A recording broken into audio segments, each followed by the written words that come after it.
Donc on a Olivier Philippe, Michel Hessler et moi-même, Henri Bava, associés de l'agence Terre. On va vous présenter de manière assez succincte notre démarche qui s'articule autour de trois questions qui reviennent dans notre travail, trois questions dominantes que nous explorons, qui tournent toujours autour de trois notions qu'on n'arrive pas à épuiser, même si parfois nous sommes nous-mêmes épuisés dans notre démarche. C'est la notion du territoire, la notion du partage et de l'espace. Donc je vais commencer par aborder cette question du territoire avec vous. Ensuite, Michel Hessler va développer l'idée du partage et de la co-construction dans les projets nécessaires, bien sûr. Et enfin, Olivier Philippe avec la question de l'espace. Donc la question de la ville-territoire et du territoire. Donc tout d'abord, effectivement, nous sommes, dès le départ, nous sommes séduits par les espaces, par la mise en scène de Le Nôtre à Versailles. Donc Versailles, c'est le premier étonnement, je dirais, avec des perspectives comme celle-ci, très construites, des perspectives qui aussi construisent notre regard. Donc finalement, c'est ce travail sur l'étendue qui nous semble premier dans la démarche de Le Nôtre, également dans la démarche de Versailles en général, c'est-à-dire non seulement le parc et les jardins de Versailles, mais aussi l'école de Versailles, dont nous sommes tous les trois diplômés. Donc c'est l'idée de s'inscrire dans cette démarche sur l'étendue, dans une lignée de pionniers, comme Le Nôtre, donc qui intensifie notre regard, et surtout qui place le paysage en position centrale. C'est l'élément central de la composition. Finalement, il détrône le château. Quand on est à Versailles, on est plus attiré par son travail que par le château lui-même. Et en même temps, cette perspective très connue, si on dézoome le regard, on se rend compte que cette idée de l'étendue comme projet, on se rend compte que le Nôtre maîtrise l'ensemble du dispositif déployé sur toute cette étendue et il oriente tous les corps de métier, les ingénieurs, les topographes, les artistes. L'architecture aussi est intégrée, donc on a le paysage qui est une force qui intègre l'ensemble de ces composantes et donc qui déborde largement le cadre du jardin, qui arrive effectivement à l'idée du territoire, à l'échelle du territoire, y compris à l'époque de l'autre. Et puis, quand on regarde le premier plan de ce tableau, on se rend compte que ce sont finalement les arbres qui préfigurent les premiers blocs à construire à Versailles. Donc, ce sont les arbres, le paysage, les plantations, on pourrait dire aujourd'hui le préverdissement, qui préfigurent la ville.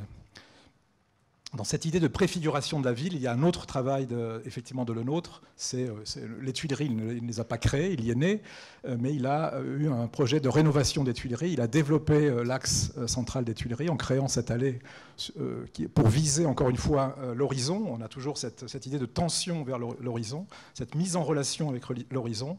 Et cette grande allée vers l'horizon, bien sûr, c'est aujourd'hui un boulevard, une avenue très connue, l'avenue des Champs-Élysées, qui structure la ville et qui se déploie dans tous les boulevards urbains haussmanniens, se déploie à la manière des grandes allées des jardins de Versailles.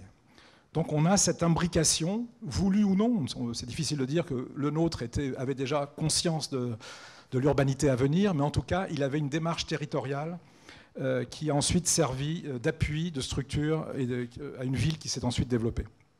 Et puis un autre pionnier auquel on se réfère, bien sûr, Frederick Law Olmsted.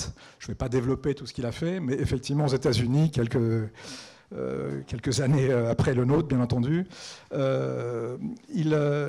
notamment, il procède par avancée conceptuelle. Il ne s'agit pas ici uniquement de mise en espace, de dessin. Pour nous, le plus important chez Olmsted, c'est l'invention, la conception de Central Park, le concept de Parkways, où il associe l'infrastructure, les infrastructures et le paysage. Il crée la première autoroute entre New York et Boston. Il crée des parcs systèmes, donc des systèmes de parcs, des parcs en réseau qui structurent les villes américaines, qui sont à l'échelle de la ville, qui relient des éléments déjà préexistants ou des éléments futurs de paysage. l'idée des parcs nationaux. Il développe ce concept de parc national. Il travaille sur des quartiers parcs résidentiels comme celui de Riverside. Donc il intervient à toutes les échelles, toutes les questions de la ville contemporaine. Donc à partir de là, le travail, nos préoccupations, le travail de l'agence Terre se déploie sur cette question de l'étendue, de la terre cultivée, mais la terre aussi, la terre soumise au climat, au vent, à l'érosion. C'est ce qui nous intéresse finalement, ce matériau terre qui donne aussi en partie son nom à notre agence. Ce matériau terre qui est soumis au climat, comme ici un des premiers projets de l'agence, un des premiers projets phares de l'agence, qui est un travail en Guyane, sur l'île de Cayenne. Climat avec des saisons deux saisons très importantes, saison sèche, saison humide.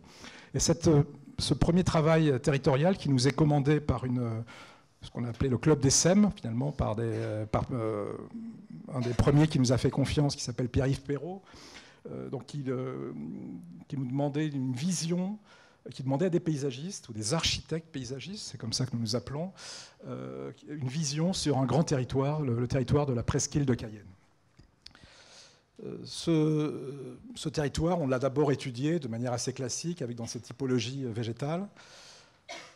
Et très vite est apparue une zone plus particulière dans cette presqu'île est apparue. C'est une zone médiane, un marais.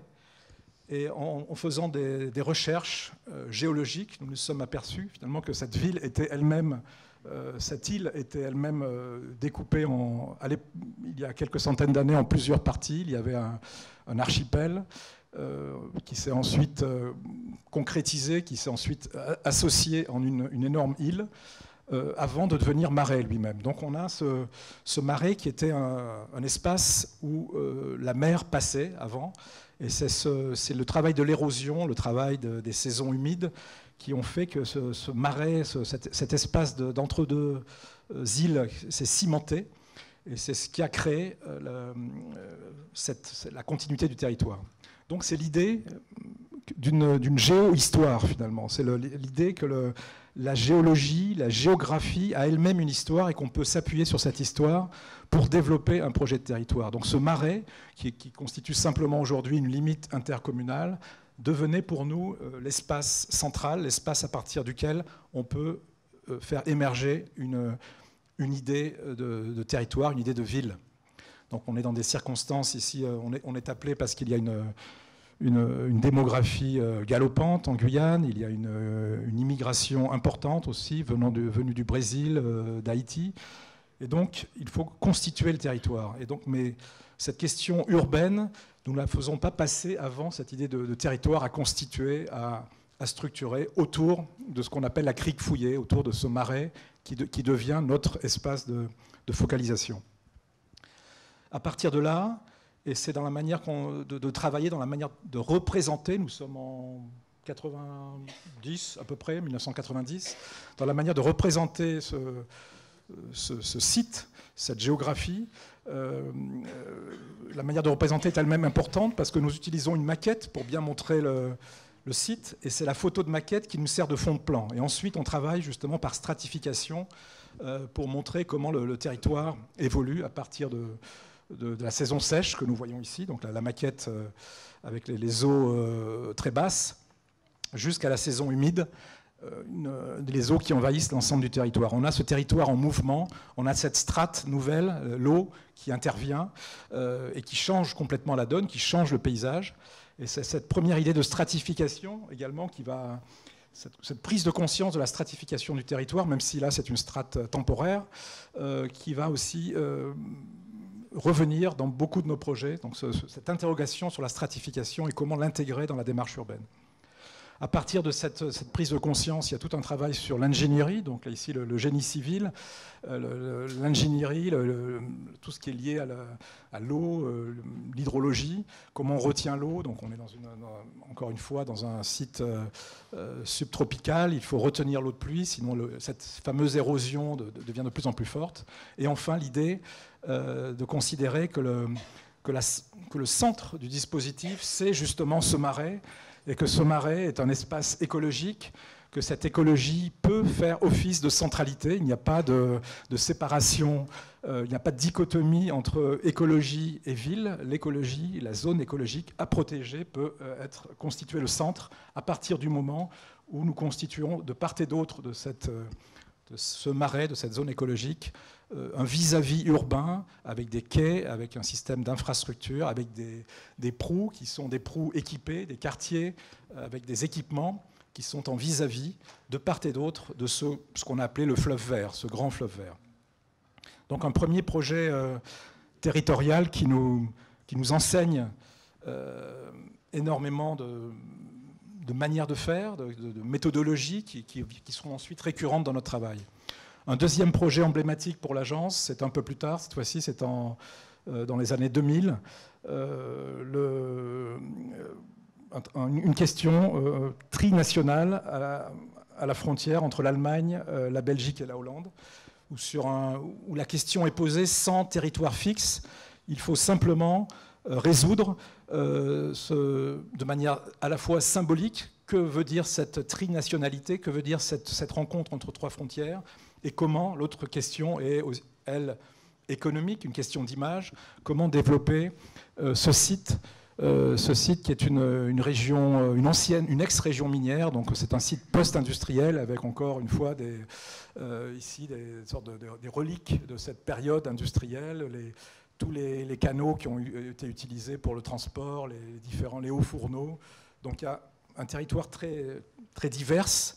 Nous avons dans un premier temps essayé de nous appuyer sur ce que nous voyons, sur le visible, donc sur les terrils notamment, donc qui étaient des sortes de monuments de paysages qu'on pouvait en tout cas développer, aménager en partie de telle manière qu'ils se répondent. Ça a été un échec dans un premier temps, c'est-à-dire que les différentes populations hollandaises, allemandes et belges n'ont pas la même compréhension culturelle de ces parties émergées du territoire, de ces terrils. Les Allemands les considèrent comme des zones naturelles à protéger, et elles le sont. Donc, en raison de la reconquête végétale, naturelle qui s'opère. Les Hollandais les considèrent comme simplement des terrains à vendre, qu'ils ont déjà vendus, qui ont été privatisés, qui sont devenus des parcs à thème. Ça s'appelle Mondo Verde, ça s'appelle Snow World. On peut skier en plein été dans un grand hangar en pente sur ces terrils. Et puis enfin, les Belges ont une attitude un petit peu intermédiaire où ils construisent de temps en temps sur les anciens sites miniers des grands centres commerciaux, mais ils protègent aussi avec un travail sur le musée, sur l'histoire, sur la mémoire.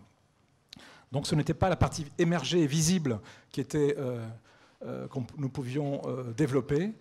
Donc en regardant de haut ce territoire, nous nous sommes rendus compte qu'il y avait beaucoup de verre. On parle de 1,5 million d'habitants sur un linéaire sur 200 km par 50 à peu près. Mais ce 1,5 million d'habitants, nous ne voyons pas la ville structurante, la métropole depuis une vision en satellite. Nous voyons surtout du vert parce qu'il y a énormément de parcs nationaux, de parcs naturels, de forêts. Et il y a un urbanisme ici dans cette zone très, très diffus. Donc la solution est venue de l'invisible, du paysage invisible, du sous-sol, du dessous des cartes.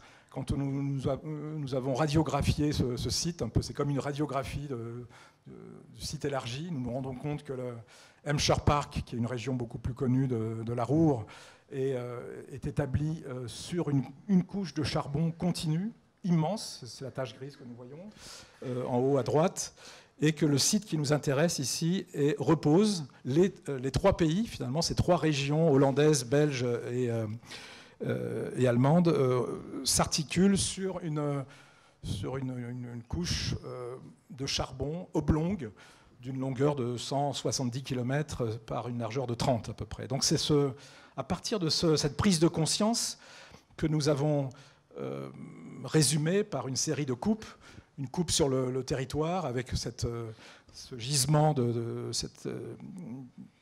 cette couche fossile qui est là depuis très longtemps, avec les premiers villages, les premiers pionniers qui investissent le territoire, et puis le siècle dernier, en l'espace d'un petit siècle, d'une activité industrielle intense, il y a un changement, une nouvelle géographie, un relief nouveau qui est apparu. Les mines ont creusé le territoire, les terrils sont apparus, des carrières à ciel ouvert, des sortes de grands canyons.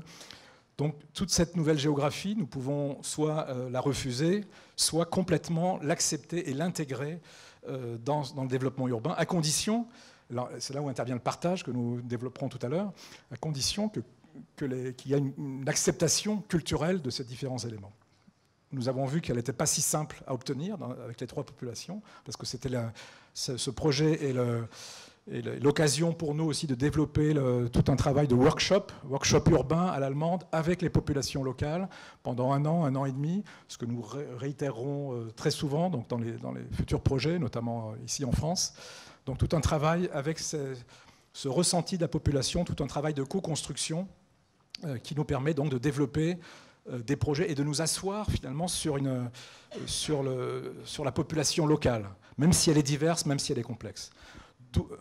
Arrivant à cette image, donc ce grand élément, cette couche de charbon qui traverse à la fois les frontières nationales, les frontières communales et régionales, on a ce bien commun, l'idée du bien commun qui n'est pas visible, mais il était accepté par tout le monde comme un bien commun parce que finalement faisant partie de l'histoire. Là encore, on est dans une géo-histoire, mais une histoire quand même, une histoire des familles aussi, des grands-pères ou des pères qui ont travaillé à la mine, souvent qui sont tombés malades ou qui sont morts.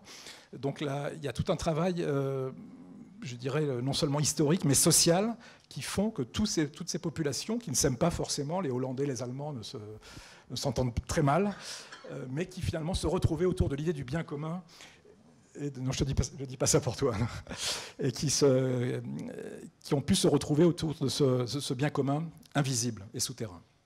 À partir de là, toute une démarche que je ne expliquerai pas en détail ici, de repérage d'une sorte de constellation des différents programmes, des différents centres-villes, différents parcs, toute cette constellation qu'il faut relier, qu'il faut structurer, à qui il faut donner une adresse pour qu'on puisse la repérer dans le territoire, à qui il faut donner aussi un avenir, une vision d'avenir. Donc il ne s'agit pas de créer d'avoir une démarche muséale, muséographique, nostalgique, où on regarde que le passé. On regarde l'avenir, on imagine de nouveaux déplacements, on imagine de nouvelles programmations, de nouvelles fonctions à ces sites.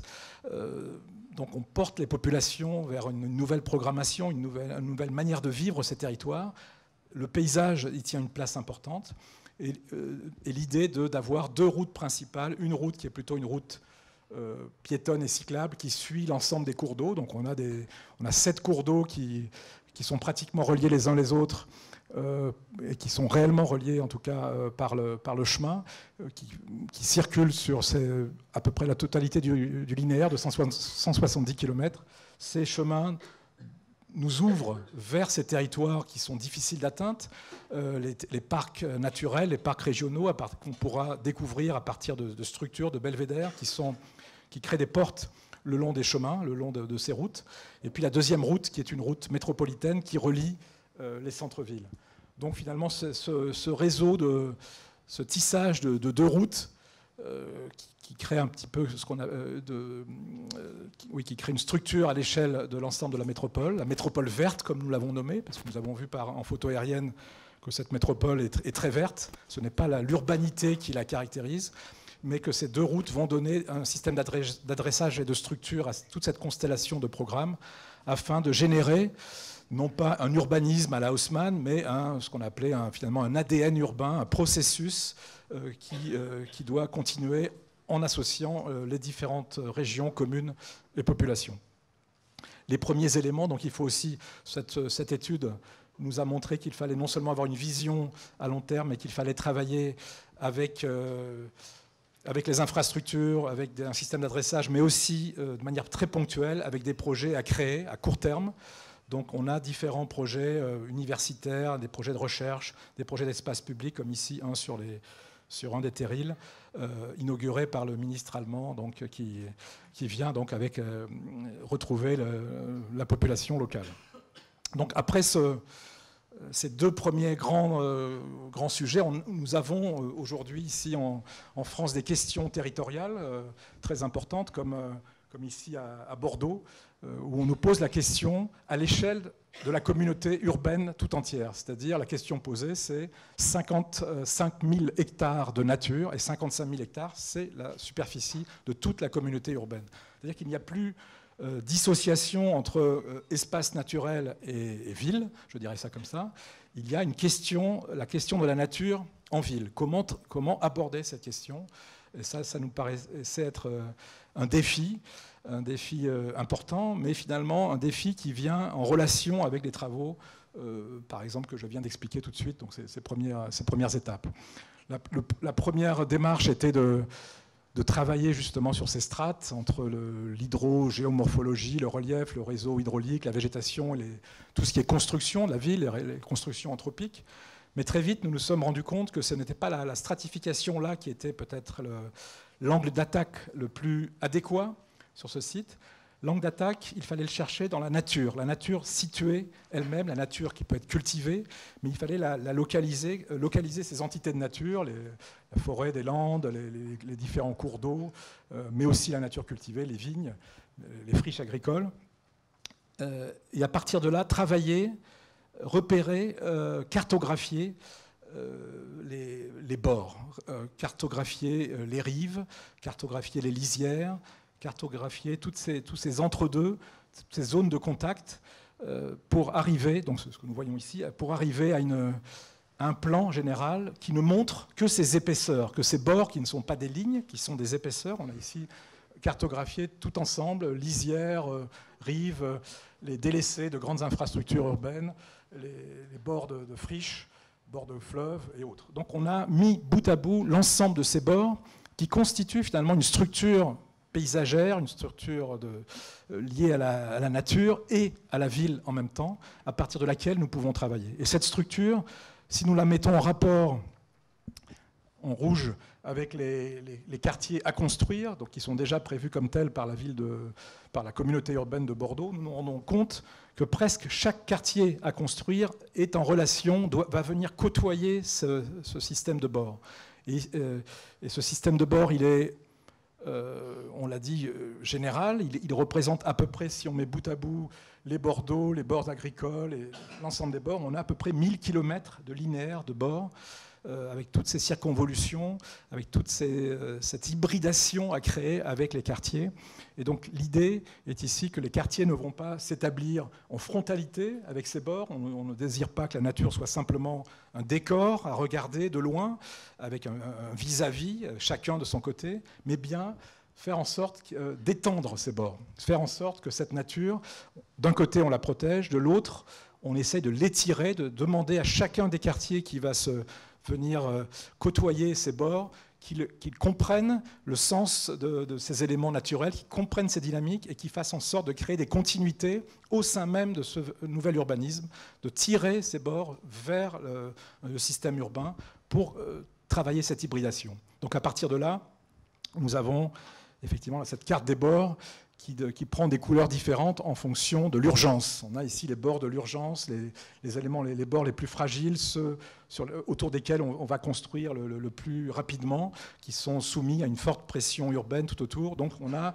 cartographié finalement les points les plus importants que nous sommes en train actuellement, c'est une étude qui n'est pas encore terminée, de continuer de développer cette fois-ci de manière plus zoomée pour trouver des solutions concrètes quartier par quartier, éléments urbains à créer par élément.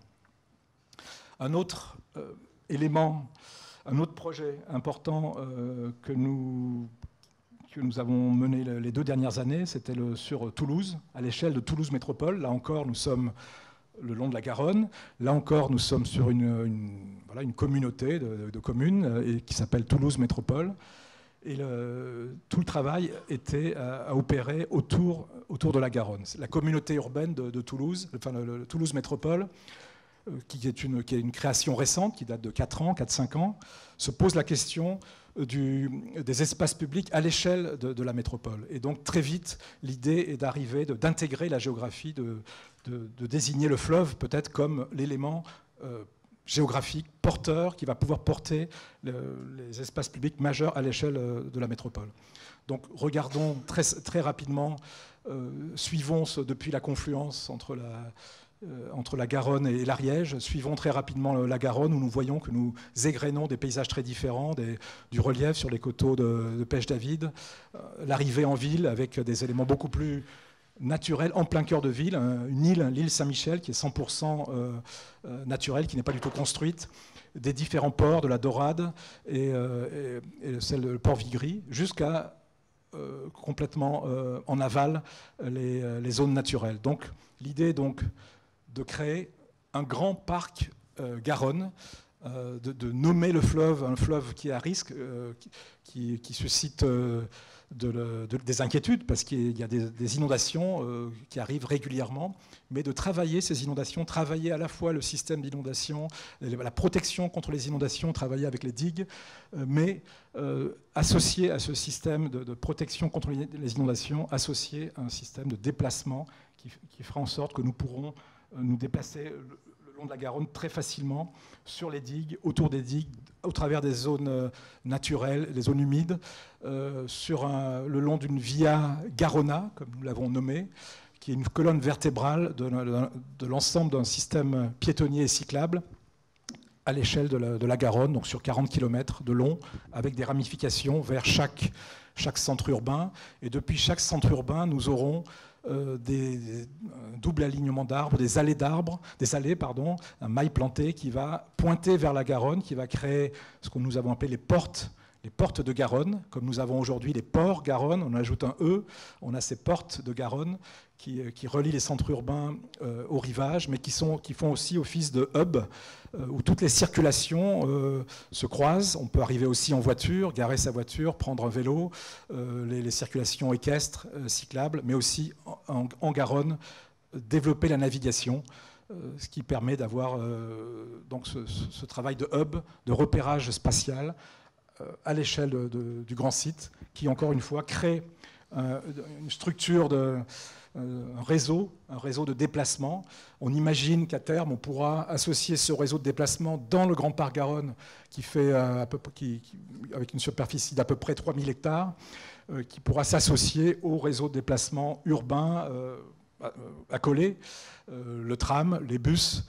Donc faire en sorte qu'on ait un peu comme un plan de métro où tous ces réseaux de déplacement doux sont associés, sont intégrés dans une même vision. Et cette vision nous mène à terme à développer également le long de la Garonne un espace très important qui est celui de l'île de Ramiers. L'île de Ramiers qui va voir le Palais des Congrès se déplacer sur une autre partie en limite de la Garonne, de manière à laisser la place à un grand parc, le parc toulousain, c'est comme ça qu'il s'appelait, fut un temps, avant que tous les équipements viennent finalement grignoter ce grand espace. Ce parc toulousain, cette île du Ramier, va retrouver son ampleur, va retrouver aussi sa végétation, va retrouver un cortège et une ripisylve tout à fait naturelle sur ses bords, et retrouver des espaces de loisirs et récréatifs en son sein. Donc une île du Ramier qui fait 350 hectares, qui est voisine dans sa surface avec le Central Park à New York, par exemple. Un autre développement, on arrive dans les 2 derniers projets avant que je passe la parole à mon associé.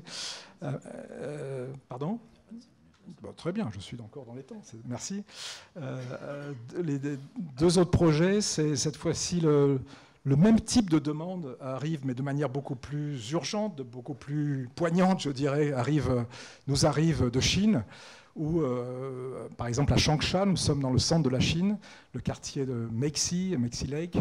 On nous demande de réfléchir à un parc sur un site qui va voir arriver dans les prochaines années une extension urbaine. Donc la question posée, c'est un concours d'un parc urbain, avant même que nous comprenions, que nous voyions, que nous prenions conscience exactement de l'idée de ville qui va venir tout autour. Donc bien sûr, nous ne répondrons pas au concours de manière directe, nous répondons de manière indirecte en essayant de comprendre toutes les conditions qui feront que ce parc le long de la rivière pourra émerger et quelles sont les conditions qui feront en sorte que la ville pourra travailler, pourra s'implanter dans la relation entre la montagne, que nous voyons ici, cette chaîne de montagne qui nous paraît très importante, mais qui n'est pas dans le site, qui est à l'extérieur du site, la relation entre cette montagne et cette rivière. Nous n'avons pas gagné le concours de parc, mais finalement, le concours de parc a été annulé et un mois après, ils nous ont rappelé pour nous demander de réfléchir justement à cette urbanisation et à la manière d'intégrer le parc lui-même à l'urbanisation et de la manière de travailler entre le fleuve, entre la rivière et la montagne. Donc cette idée de chaîne de montagne, même si à l'extérieur, même si ce paysage ne fait pas partie de la trame urbaine telle qu'elle est imaginée par les autorités chinoises, on le voit ici, donc on a le réseau Vierre, c'est comme ça qu'ils commencent leur urbanisation, qui est complètement coupé des zones plus naturelles, des zones de montagne. Donc l'idée de transformer cette monumentalité naturelle en centre du projet, ou en tout cas en élément sur lequel on doit se référer, ils l'ont accepté. C'est l'idée aussi de travailler avec toutes les eaux de pluie qui sont évacuées par les montagnes vers la plaine, qui vont vers la rivière, et de faire en sorte qu'il y ait tout un système de nœuds qui structure l'urbanisation, qui structure le territoire et qui s'appuie sur les réseaux viaires, plus ou moins comme il l'avait imaginé au départ, et qui donne naissance aussi également au parc de la rivière. Donc on a petit à petit un bouclage qui se fait entre les zones naturelles, les zones naturelles le long des cours d'eau et les zones urbaines et de loisirs. Donc ce travail se fait à partir de l'hydrologie existante, bien entendu. On voit qu'elle est ici très orientée nord-sud. À partir de là, nous déployons tout le système urbain. Et le système urbain, ils veulent construire. Leur inquiétude, c'est de pouvoir construire, bien entendu. Il y a un exode rural absolument faramineux. Donc je n'ai plus tous les chiffres en tête, mais ça se chiffre à 1 million d'habitants chaque année. Donc il faut pouvoir générer, bien sûr, des territoires à construire. Nous le proposons également. Mais ce n'est pas au détriment, au contraire, du paysage. Donc là encore, il y a hybridation entre paysage, nature et ville, en tout cas jusqu'à ce stade-là. On espère que nous allons continuer dans le processus de travail. Pour l'instant, c'est bien parti. Nous avons encore 1 année et demie d'études avec Changsha pour développer ce travail. Et enfin, le dernier projet que je montrerai dans la partie territoire, ville-territoire, qui est le sujet qui nous paraît effectivement un des sujets qui nous paraît essentiel dans notre travail. C'est un territoire très proche de Paris, à Mantes-la-Jolie, entre Rosny-sous-Bois et Mantes. À cheval sur ces deux communes. C'est un territoire ici de bord de fleuve, une prairie sèche, mais avec des plantations riveraines, parce que c'est un site qui a été remblayé. Ce sont d'anciennes gravières qui ont été remblayées par beaucoup de choses. Et c'est un entre-deux, entre Rosny-sur-Seine avec son château, le château de Sully, Rosny-sur-Seine et ses quartiers assez bourgeois finalement, avec beaucoup de pavillonnaires, des jardins, et Mantes-la-Jolie, notamment la partie de Mantes-la-Jolie qui est limitrophe à ce site, c'est la cité du Val-Fouré, donc avec des populations très différentes de part et d'autre. Là encore, il faut trouver cette notion de bien commun, trouver une manière de relier et en même temps de faire en sorte que chacun se sente bien dans ce territoire. Ce qui est parfois pas si évident. Donc la démarche est de développer ici le paysage comme matrice. Regarder précisément cette réalité physique, cette nature située, cette nature qui a des caractéristiques à la fois permanentes, des caractéristiques aussi temporaires, de mouvement, comme les zones d'épanchement des crues. On a tout un travail ici sur les allées et venues de l'eau. On a en plein cœur de ce quartier des poches qui sont inondables. Donc il faut tenir compte de ça. Il ne faut pas réduire, bien entendu, la surface, le volume des crues. En même temps, c'est précisément sur ces rives, sur ces poches humides et sèches, que sont implantés des biotopes sont naturellement implantés des biotopes et avec une forte biodiversité. Donc il faut conserver ces zones à enjeux écologiques forts. Donc nous les cartographions, nous les conservons bien entendu. Il faut développer les liens. Donc les liens entre ces deux quartiers que j'évoquais tout à l'heure, celui de Rosny, celui de Mantes, avec ça devient un enjeu urbain très fort. Donc l'idée de développer des axes qui sans conteste puissent relier les uns aux autres. Ces axes urbains qui pourront aussi permettre de développer les masses bâties dans une répartition contextualisée. On s'accroche à ces deux quartiers, mais aussi on travaille en peigne vers le fleuve, vers les différents plans d'eau. L'idée de travailler aussi de manière emblématique, d'avoir une jetée, de pouvoir faire en sorte que par exemple depuis le Val-Fouré, on puisse suivre une jetée, savoir qu'au bout de la jetée, il y a la Seine, et avant d'arriver à la Seine, on croise un bois des Berges, on croise une prairie sèche, on croise le nouveau port qu'on va créer, les différents bassins et la zone refuge pour animaux. Il y a aussi tout un travail sur la nature, bien sûr.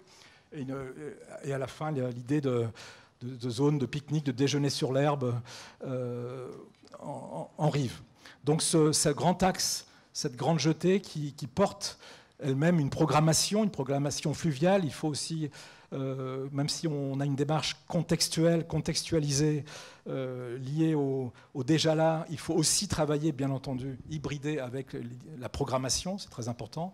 Donc comment développer cette programmation de loisirs, cette programmation culturelle le long des axes importants. Comment, enfin, penser finement, tout de suite, la gestion de ces zones, une gestion diversifiée, différenciée des différentes biotopes, des différentes... zones écologiques et paysagères. Donc à partir de là, un cadre de vie, donc on tisse un paysage qui va servir de trame, de structure pour l'élaboration d'un nouveau quartier qui fait lien entre les deux quartiers jusqu'ici séparés, mais qui fait lien avec le bois de la Butte Verte qui est ici au sud, qui fait le lien avec les espaces écologiques qu'on conserve dans le quartier. Donc sur 200 hectares, il y a 100 hectares construits, mais 100 hectares qui sont conservés en espace de nature et qui fait le lien avec le fleuve. Et enfin, pour articuler une habile transition, pour articuler avec ce que Michel va développer, c'est bien sûr le travail nécessaire, le travail en participation, en concertation avec les habitants, un travail que nous avons mené également avec Respublica, qui a très intelligemment créé des workshops urbains où les habitants ont pu participer, et pas uniquement participer en écoutant les concepteurs, mais qui ont participé en travaillant, en proposant eux-mêmes des solutions à partir des esquisses que nous proposions, et ces idées et ces solutions proposées par les habitants ont été aussi intégrées dans le projet. Donc, cette co-construction est en marche sur le quartier de Mantes-Rosny. Michel Hessler. Merci. On va retrouver peut-être un certain nombre de sujets communs. Il y a des projets qu'on va retrouver dans les trois présentations, dans celle de Henri, dans celle d'Olivier et dans la mienne. La première qu'on va retrouver, on va les retrouver parce qu'on va essayer de vous les présenter sous des angles différents, mais même si c'est à chaque fois le même sujet, c'est aussi une manière de le présenter et de montrer comment ces projets interviennent dans la construction de notre démarche depuis maintenant un peu plus de presque 30 ans. Le premier sujet sur lequel je voudrais revenir, c'est celui de Cayenne, toujours dans cette notion du partage, de la fabrication, de la co-conception, parce qu'effectivement, on a vécu, nous, ce changement de rapport de commanditaire à prestataire, pour faire simple, où effectivement les questions sont de plus en plus complexes, les maîtrises d'ouvrage sont de plus en plus complexes, et elles nous obligent un peu à changer la manière de travailler, de concevoir. Les partenaires sont multiples, et donc ça oblige un peu une certaine souplesse intellectuelle pour intégrer de plus nombreux paramètres ou de nouveaux paramètres aux paramètres strictement liés à la nature du paysage. Donc cette fameuse île de Cayenne, dont parlait Henri, qui est un peu le point de démarche de notre démarche sur le point de départ de notre démarche sur le territoire, sur l'urbanisme et le territoire, sur le paysage et le territoire. Ce qui est intéressant, c'est que ça s'est fabriqué à une époque, dans les années 90, où il n'y avait pas de document d'urbanisme de stratégie régionale. Il y avait un SDO qui avait déjà une bonne vingtaine d'années. Il avait été conçu dans les années 70, avec des hypothèses hautes qui étaient complètement explosées, parce que la démographie dont a parlé Henri, galopante, l'immigration, sont très très importantes. Et donc on se retrouvait avec à la fois un besoin très très fort, mais aussi un territoire très fragile. On le disait, 4 mètres d'eau de pluie par an, un territoire relativement plat, donc difficulté à évacuer cette eau, nécessité de la stocker. C'est pour ça que la question du marais était pour nous une question centrale. Et puis, pas de plan de prévention des risques d'inondation, de glissement de terrain, pas de schéma de gestion des eaux pluviales, pas de... Paradoxalement, sur un territoire d'où on était capable d'envoyer des satellites et d'envoyer une fusée ou d'envoyer des choses très très proches de Mars, on n'avait pas mieux que des cartes IGN au 25 millième pour décrire le propre territoire d'où partaient ça, c'était la contradiction, une des contradictions de Kourou qui est toujours pas levée. Et puis effectivement, il y a eu ce commanditaire, ce Pierre-Yves Perrault dont on parlait tout à l'heure, qui est un personnage un peu clé dans notre histoire, et qui lui a eu cette espèce d'intuition que peut-être que les paysagistes seraient les mieux à même d'aborder cette complexité où on avait quelques centres urbains bien définis, quelques tracés coloniaux en damier, et puis une géographie extrêmement prégnante, et qu'on serait à même de trouver des stratégies qui permettent d'éviter ce qui est en train de se passer, c'est-à-dire ce qu'on a appelé une ouais, voilà. Caractérisation du territoire, c'est-à-dire une espèce de... Voilà, les terrains étaient laissés libres, donc tout le monde s'installait, et on avait ce que vous voyez sur la photo d'en bas, c'est-à-dire qu'on a des jolies batteries de boîtes aux lettres, et puis on a des quartiers comme ça en devenir qui s'installent sur des pentes soumises à des glissements de terrain très très importants. Donc il fallait trouver une espèce de démarche globale. Donc ce qu'a montré Henri tout à l'heure, c'était un projet d'application, et ce qu'on a aussi imaginé parallèlement, c'était une espèce de démarche globale assez simple, qui était celle de trouver une espèce de règle du jeu qui avait deux vertus. La première, c'était de se mettre à l'abri à la fois des questions de glissement de terrain et des questions d'inondation, donc plutôt se mettre entre deux côtes topographiques sur l'encellement des reliefs, et en même temps de fabriquer un bien commun. C'est un mot qu'on va retrouver assez souvent dans nos différentes bouches, parce que ce bien commun géographique, il a permis de constituer aussi une identité. C'est-à-dire qu'on avait 3 communes qui appartenaient à la même île, mais 3 communes qui avaient chacune leur développement, chacune leur centre et leur périphérie, chacune leur no man's land. La Crique-Foyer était un exemple. C'était à la fois l'arrière des villes, des 3 villes, donc du coup un espace absolument pas... entrepris. Et donc, tout notre travail, c'était de constituer ce bien commun géographique qui a permis après d'asseoir une stratégie commune et de rentrer dans une logique de partage, à la fois avec les différents opérateurs, avec les différents élus, et qui était plutôt une démarche d'une nécessité de réfléchir ensemble au développement de la ville, ou de leur ville, parce que même si, à l'époque où ça s'est développé, le territoire était suffisamment vaste pour accueillir de nombreuses implantations, on voyait bien qu'en tirant la courbe, on allait arriver à des confrontations extrêmement importantes, et que cette logique de rejeter l'eau sur la parcelle du voisin, quand la parcelle est vide, ça ne pose pas de problème, mais dès qu'elle commence à se remplir, on voit bien qu'il y a nécessité d'imaginer des stratégies importantes. Alors le projet qu'a montré Henri de la Crique-Foyer n'a pas survécu, mais parce qu'il était compliqué, parce qu'il arrivait trop tôt, il arrivait avant tous les dispositifs de gestion, de gouvernance à l'échelle de l'agglomération, mais c'est créé effectivement une communauté de communes, puis une communauté d'agglomération. Ont été mis en place un certain nombre de plans directeurs qui maintenant permettent d'imaginer un avenir sur ce territoire. Le deuxième sujet, qui est un sujet commun, est celui de Seine-Parc. Là, on se trouve sur un territoire entre, en gros, pour faire simple, Conflans-Sainte-Honorine, pour ceux qui connaissent, et Giverny. Donc on est aux portes de Paris. On n'est plus à Paris, on n'est pas encore en Normandie. Et c'est on a été interrogé par le bras armé de l'opération d'intérêt national Seine-Aval-Mantois. Son bras armé, c'est l'établissement public d'aménagement, les PAMSA. Et donc, on a été interrogé avec une feuille de route assez sommaire. C'était retrouver la fluvialité du territoire. Donc, qu'est-ce que c'est que la fluvialité d'un territoire de 400 km², de 50 communes, de 370 000 habitants, de 120 000 emplois, 85 km de berge? On pourrait égrener comme ça, faire une espèce de générique assez important, assez stressant, assez déstabilisant, parce que tout à coup, c'est des échelles extrêmement importantes. Effectivement, parler à 50, c'est pas parler à 10, c'est pas parler à 50 maires, oui, c'est pas, et leurs services techniques. Donc, c'est aussi essayer de trouver des stratégies dans lesquelles on puisse avoir quelque chose à partager. C'est-à-dire que ça ne pouvait pas être du sur-mesure commune par commune. Il fallait que ça soit d'abord une stratégie globale qui crée ce fameux socle commun pour qu'après on puisse redescendre à des logiques d'intervention locale. Donc dans notre démarche, il y a toujours cette volonté, ce souhait que cette approche sur le grand territoire ne soit pas seulement une approche découplée du projet, c'est-à-dire qu'elle permette aussi de faire le projet localement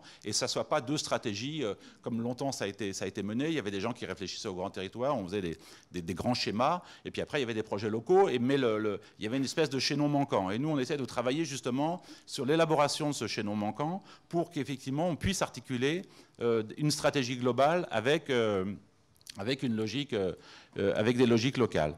Donc cette vallée de la Seine, pareil, on a trouvé des outils, on a décortiqué, on a regardé, on a fait une espèce de zoom arrière, c'est-à-dire que là on avait un peu plus d'outils, on a commencé à regarder comment c'est quoi le point zéro de l'installation humaine, c'est quoi le point zéro du développement urbain de cette vallée de Seine-Aval. Et donc, on a repris des cartes, on les a réinterprétées. Donc, la logique c'est celle que vous voyez sur cette carte, est assez simple. Hein. On a un fleuve qui a sculpté au gré de son temps géologique, ou sa géohistoire, comme disait Henri, a sculpté des coteaux, des méandres. Et puis, il y avait trois villes, Poissy, Meulan et Mantes, qui étaient des villes-ponts. Donc là, c'était assez simple. Hein. Il fallait que les routes puissent continuer, donc il fallait franchir. Aux endroits de franchissement, il y avait des centres urbains. Ces centres urbains se sont développés. Et puis, le reste des villages s'installait de manière assez logique et assez simple, c'est-à-dire qu'on se met en dehors des inondations, on est sur le coteau, et puis on profite, on installe des fermes de rapport dans la plaine agricole, dans la plaine limoneuse, puisque cette Seine est une Seine qui est sujette à de nombreux débordements. Et puis à partir de cette carte un peu simplifiée d'installation humaine, l'histoire s'est déroulée à peu près à un rythme assez lent, jusqu'au jour où est arrivée la phase de l'industrialisation, la révolution industrielle, les 30 Glorieuses, l'installation des usines automobiles au bord de la Seine, avec deux corollaires. Le premier, c'est effectivement qu'on s'installait, on profitait de la Seine, on installait de grandes usines, mais qu'il fallait aussi générer une main-d'œuvre importante. Et donc, on a créé les fameuses cité de la Noé, qui est assez célèbre, et puis à Chanteloup, qui a fait parler d'elle il n'y a pas très longtemps, et puis la fameuse cité du Val-Fouré. C'est-à-dire que ces cités-là étaient des cités qui devaient stocker de la main-d'œuvre bon marché venue de main-d'œuvre immigrée, qui était à disposition des usines de Poissy et de Flins. Et donc, on a installé ces quartiers au bord de la Seine. Et puis évidemment, la crise économique est arrivée, et ils ont un vocable, ils disent on a eu les 30 glorieuses et après on a eu les 30 pouilleuses, et puis donc est arrivé effectivement le chômage, la dépréciation, et puis entre-temps, on a complètement désarticulé ce territoire, c'est-à-dire qu'à partir d'une implantation assez simple, on est arrivé à des logiques extrêmement complexes. Donc ce qui nous a paru important, c'est d'essayer de trouver ce socle, de trouver ce bien commun à partager, sur lequel on allait pouvoir bâtir une logique qui était une logique indiscutable, évidente, et de retrouver l'évidence qui était perdue. Et ce qui était assez fascinant, c'est que quand vous parliez à certains maires, ils n'avaient pas l'impression, même si leur territoire allait jusqu'au bord de la Seine, comme ils étaient coupés physiquement ou de relations visuelles à la Seine, ils n'avaient pas l'impression que la Seine était un morceau de leur territoire. Donc il fallait absolument qu'on retrouve un peu cette logique. Et donc, on a travaillé sur ces relations en travaillant sur deux systèmes. Un premier système longitudinal qui est celui du fleuve, de son lit mineur, de son lit majeur, de ses débordements, de ses îles, de toutes ces zones humides dont parlait Henri, qui sont des espaces, des lieux extrêmement intéressants, des écosystèmes extrêmement intéressants. Mais ce qui nous a paru le plus important, c'était de travailler aussi transversalement et de considérer que, comme si vous vous rappelez la première carte, on était à la fois avec des logiques où on était où la relation entre le coteau, le plateau, les deux plateaux et la plaine était extrêmement importante. Donc il fallait qu'on puisse maintenir cette relation transversale et qu'on puisse aussi articuler ces liaisons longitudinales. Et donc on s'est intéressé aussi, on a pris un peu les choses à l'envers, on s'est intéressé aux délaissés, c'est-à-dire qu'on s'est intéressé à ces fameuses entre-deux. On n'est pas dans des grandes, on est effectivement dans une métropole un peu diffuse, un peu à l'exemple de ce dont parlait tout à l'heure Henri au niveau de Grune Métropole, c'est-à-dire qu'on a des centres constitués, et puis après on s'aperçoit, mais c'est une règle qui est assez générale, que plus on va s'éloigner du centre, moins la préoccupation architecturale, urbaine, paysagère a d'importance. Et donc on a sur les extérieurs, sur les arrière-villes, on a effectivement les systèmes qu'on gère le moins bien. Et nous, on s'est intéressé à ces entre-deux, et on a décidé de les qualifier, de les nommer, de les fabriquer, et d'en faire des lieux de projet. C'est-à-dire que c'est deux délaissés de deux communes, donc ça c'est l'idée d'un schéma un peu, un schéma conceptuel qui résume un peu la volonté, à la fois d'avoir ce qu'on a imaginé être une plage, on l'a raconté comme étant une plage, c'est-à-dire que tout à coup on pouvait la nommer autrement qu'un morceau de tel et tel quartier, c'est-à-dire qu'il y avait une nouvelle toponymie qui se créait, il y a une nouvelle identité qui se créait, et l'idée c'était à la fois de jouer la relation entre le bord de fleuve et le coteau, la forêt, mais aussi de jouer sur les entre-deux, et de regarder un peu ce qui se passait, et de regarder un peu comment travailler à la fois sur cet espace ouvert, qui était bien souvent un espace agricole ou un espace forestier, mais aussi sur ce qui est en train de se passer sur cette articulation entre l'espace urbanisé et l'espace ouvert, avec, là encore, cette notion qu'on n'avait pas nommé bord, mais qu'on pourrait nommer aujourd'hui bord, comme on pourrait nommer aussi bord, ce qui a été fait sur la crique Fouillée, avec cet entre-deux qu'on a appelé là les cotones, c'est-à-dire non pas une limite, mais une épaisseur, qui était ni la ville ni la campagne, et surtout qui évitait de projeter l'espace ouvert comme étant la variable d'ajustement du développement urbain, de l'étalement urbain, mais qui était un site constitué en tant que tel. Et donc une fois qu'on a eu créé ces entre-deux, donc on n'intervenait absolument pas dans les logiques de développement de chacune des communes, ce qui était important, c'est-à-dire qu'on ne disait pas au maire c'est là qu'il faut construire ou pas là qu'il faut construire. Vous avez vos PLU, vous avez vos logiques. Nous, on s'intéresse à ces espaces d'entre-deux et on vous dit qu'il y a urgence, effectivement, à essayer de regarder comment ces entre-deux pourraient jouer. Et ce qui était extrêmement important, c'est qu'une fois qu'on a eu créé cette espèce de schéma global, ce bien commun ou cette stratégie longitudinale transversale, on a pu aller voir les élus et on a pu discuter avec eux et surtout on a pu créer des modes ou des configurations inhabituelles. C'est-à-dire que tout à coup, en créant cette plage, cet entre-deux, on mettait en face 1, 2, 3 ou 4 maires qui n'avaient pas l'habitude de parler ensemble parce que ce n'était pas évident d'avoir à parler ensemble puisqu'il n'y avait pas de sujet commun. Et là, on crée ce sujet commun. Et donc, on a fabriqué ces plages qui venaient autant non pas d'espaces ouverts, d'espaces libres, mais qui devenaient des espaces de projet sur lesquels, après, on a organisé des ateliers toujours forts de la...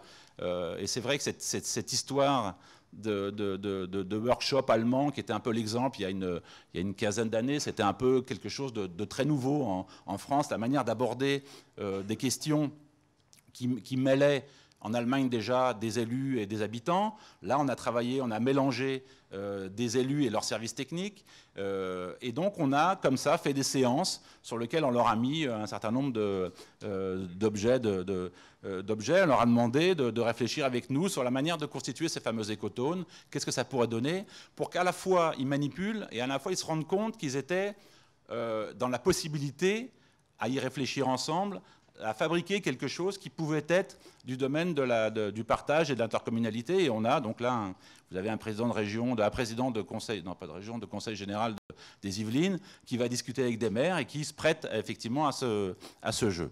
Et donc, à partir de cette fabrication, là encore de cette stratégie générale, il fallait aussi pouvoir démontrer la capacité à fabriquer localement des projets, avec peut-être d'autres partenaires, avec toujours des partages peut-être un peu différents. Et c'est le projet du parc du Peuple de l'Herbe qu'on est en train de réaliser là avec un nouveau partenaire qui s'est adjoint au dispositif, qui est le Conseil général des Yvelines, qui a donc créé cet espace naturel sensible à partir d'anciennes gravières. Donc c'est un territoire qui a été complètement chamboulé, qui a été perforé, creusé, remblayé, avec plus ou moins de contrôle. Et donc là, ça devient tout à coup un espace naturel sensible, mais sur lequel la programmation était une programmation qui était à l'échelle de la boucle tout entière. C'est-à-dire que ce qui était intéressant dans ce site, le fait de l'avoir, qui ça a été des gravières, puis des zones de remblai, donc pour parler simple des décharges, c'était, nous, ce qui nous a intéressé, c'était cette immensité d'espace ouvert plat, et on a travaillé sur la mise en valeur de cet entre-deux, entre toute la zone que vous voyez ici de Carrières-sous-Poissy et ce grand méandre de la boucle de Chanteloup, et travailler aussi sur des covisibilités, parce que cet endroit, par exemple, était complètement souligné par une haie de peuplier noir d'Italie qui bloque complètement la vue. Et donc, on a travaillé sur la création aussi de nouveaux systèmes qui sont en train d'être mis en place avec des gravières, des zones humides. Donc, toujours travailler sur le terrain, mais travailler sur une logique qui à la fois prend appui sur la logique commune et qui définit un projet complètement local.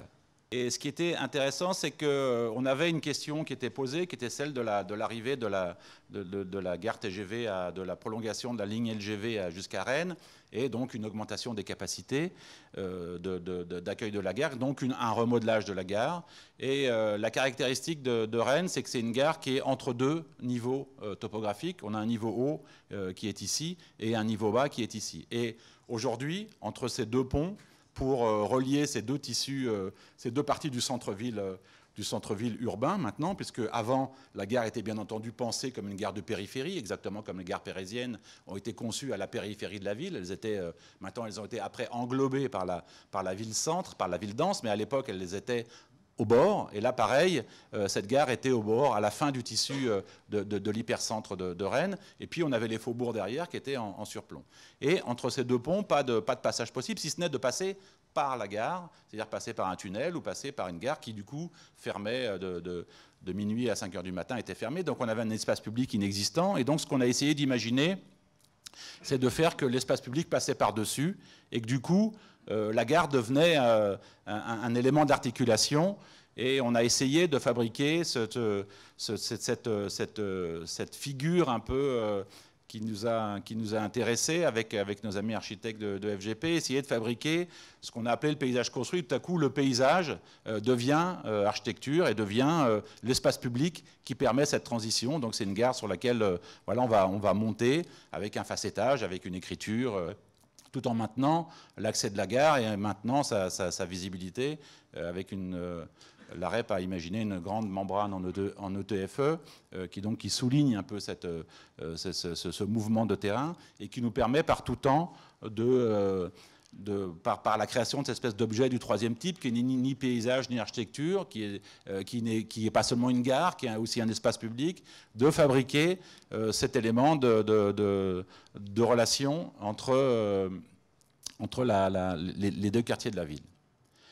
On va rester à Rennes pour un projet qui est très récent, puisqu'il a été développé pendant toute l'année 2013 dans le cadre d'un important dialogue compétitif, et puis qui a abouti à la fin de l'année dernière et qui a abouti par le fait qu'on a remporté ce dialogue compétitif et qu'on va mettre en place cette stratégie de Villiers Naval qui pour nous illustre assez bien la manière dont on doit maintenant se configurer, se mettre en capacité d'écouter non seulement des élus, mais aussi des habitants, des associations, et les intégrer directement dans les phases d'élaboration du projet. Donc ce dialogue compétitif a été une procédure très longue, très très prenante, où on a rencontré beaucoup de partenaires, il y a eu des ateliers de travail, il y a eu, au lieu d'avoir un workshop sur 2 jours comme à Grune Métropole, c'est un workshop qui a duré pendant 1 an, avec des rendus intermédiaires, avec des confrontations, avec des discussions extrêmement importantes, et puis comme ça, la mise en place de ce projet. Et donc ce territoire, c'est 3500 hectares d'un doux mélange de périurbanité. Donc là aussi, ce qui est intéressant, c'est comment fabriquer du bien commun, du sens dans ce qui n'est pas évident. C'est-à-dire qu'on avait un système classique qui est le système de la ville-centre avec ses radiales, qui est le système brodélien de la campagne, hein, une ville, 5 routes, chaque route mène à un village qui mène lui-même à 5 villages et ainsi de suite. Donc on a une espèce de réseau étoilé et Rennes n'y échappe pas. Il y a cette ville-centre qui a en plus été enfermée dans cette boulevard périphérique et puis un certain nombre de routes, la route de Vannes, la route de Lorient, avec son cortège d'industrie, d'activités, de boîtes à godasses, d'emplois et qui fabrique cette espèce le tout dans un paysage naturel autour de la vallée de la Vilaine, qui est un fleuve, qui lui-même est une épaisseur, c'est-à-dire que c'est à la fois des zones d'extraction de matériaux, de sable, des gravières, des carrières, toujours en activité. Et donc on a un peu à l'image de ce dont parlait Henri, une espèce d'immense complexité sur Green Métropole, de pratiques, où on a un mélange d'espaces naturels extrêmement affirmés, avec des biotopes extrêmement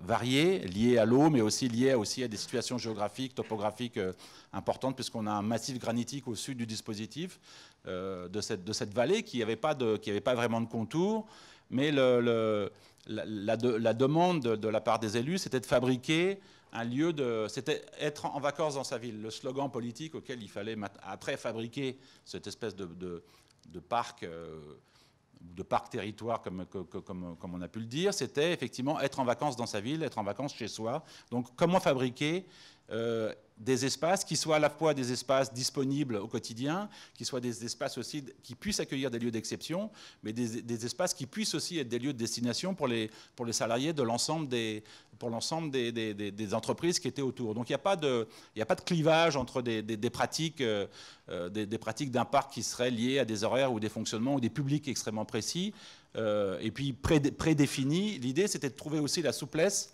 pour essayer d'imaginer une stratégie qui puisse accueillir des pratiques, des usages, des partages à venir aussi. C'est-à-dire qu'on avait un certain nombre de choses qui s'y passaient de manière très fragmentée, mais ce qu'il fallait, c'est aussi de mettre en place des lieux capables d'accueillir des pratiques différentes. Donc un peu à l'image de ce qui a été développé dans le projet de Grune Métropole, on a comme ça inventé 2 lignes un peu différentes, une voie des terres qu'on a appelée 2 lignes de désir. C'est-à-dire qu'en gros, ligne de désir, ça fait référence à ce cheminement qui est créé par l'usage, qui fait qu'on va d'un lieu à un autre en ne s'occupant pas de chemin qui est proposé, mais en fabriquant son propre chemin. Et au fur et à mesure des passages, on a comme ça cette ligne qui s'inscrit. Donc ça, c'est une ligne c'est un cheminement que les sociologues appellent des lignes de désir. Et donc on a fabriqué ces 2 lignes de désir qui étaient ce qu'on appelait une voie des terres et une voie des rivages, et qui et à l'intersection desquelles on avait des lieux d'intensité, des centres de gravité qui n'étaient pas un centre de gravité du dispositif, mais des centres de gravité du dispositif. Donc on était en train d'inventer un objet qui était à la fois métropolitain et à la fois local. C'est-à-dire que ce qui était intéressant, c'est que dans le partenariat qui était mis en place, il y avait à la fois la ville de Rennes, mais au sein de Rennes Métropole, il y avait des villes, des villages de 1500, 2000 habitants qui avaient voix au chapitre, au même titre que les élus de Rennes. Et ce qui était extrêmement intéressant, c'est ce dialogue qui s'est mené, qui s'est conduit avec cette nécessaire obligation de répondre à la fois à l'ambition métropolitaine, mais aussi à l'ambition locale, et que chacun s'y retrouve, et pas se retrouve accueillir un espèce d'objet, d'ovni programmatique à destination de la métropole et qui n'aurait aucun intérêt pour les habitants localement. Donc là, on a effectivement une nouvelle couche, une nouvelle co-construction, un copartage avec des élus de nature et de poids différents, et puis des habitants, des associations. Et donc, on a fabriqué donc on ne va pas décrire c'est pas le lieu de décrire ce dispositif, mais on a travaillé sur cette épaisseur non définie. Donc l'idée, c'est de pas figer les choses, de ne pas les enfermer, mais plutôt de mettre en place des possibles sur lesquels, après, chacun allait pouvoir développer dans cette volonté d'avoir une espèce de logique globale, de fabrication de biens communs, de fabriquer leurs propres opérations.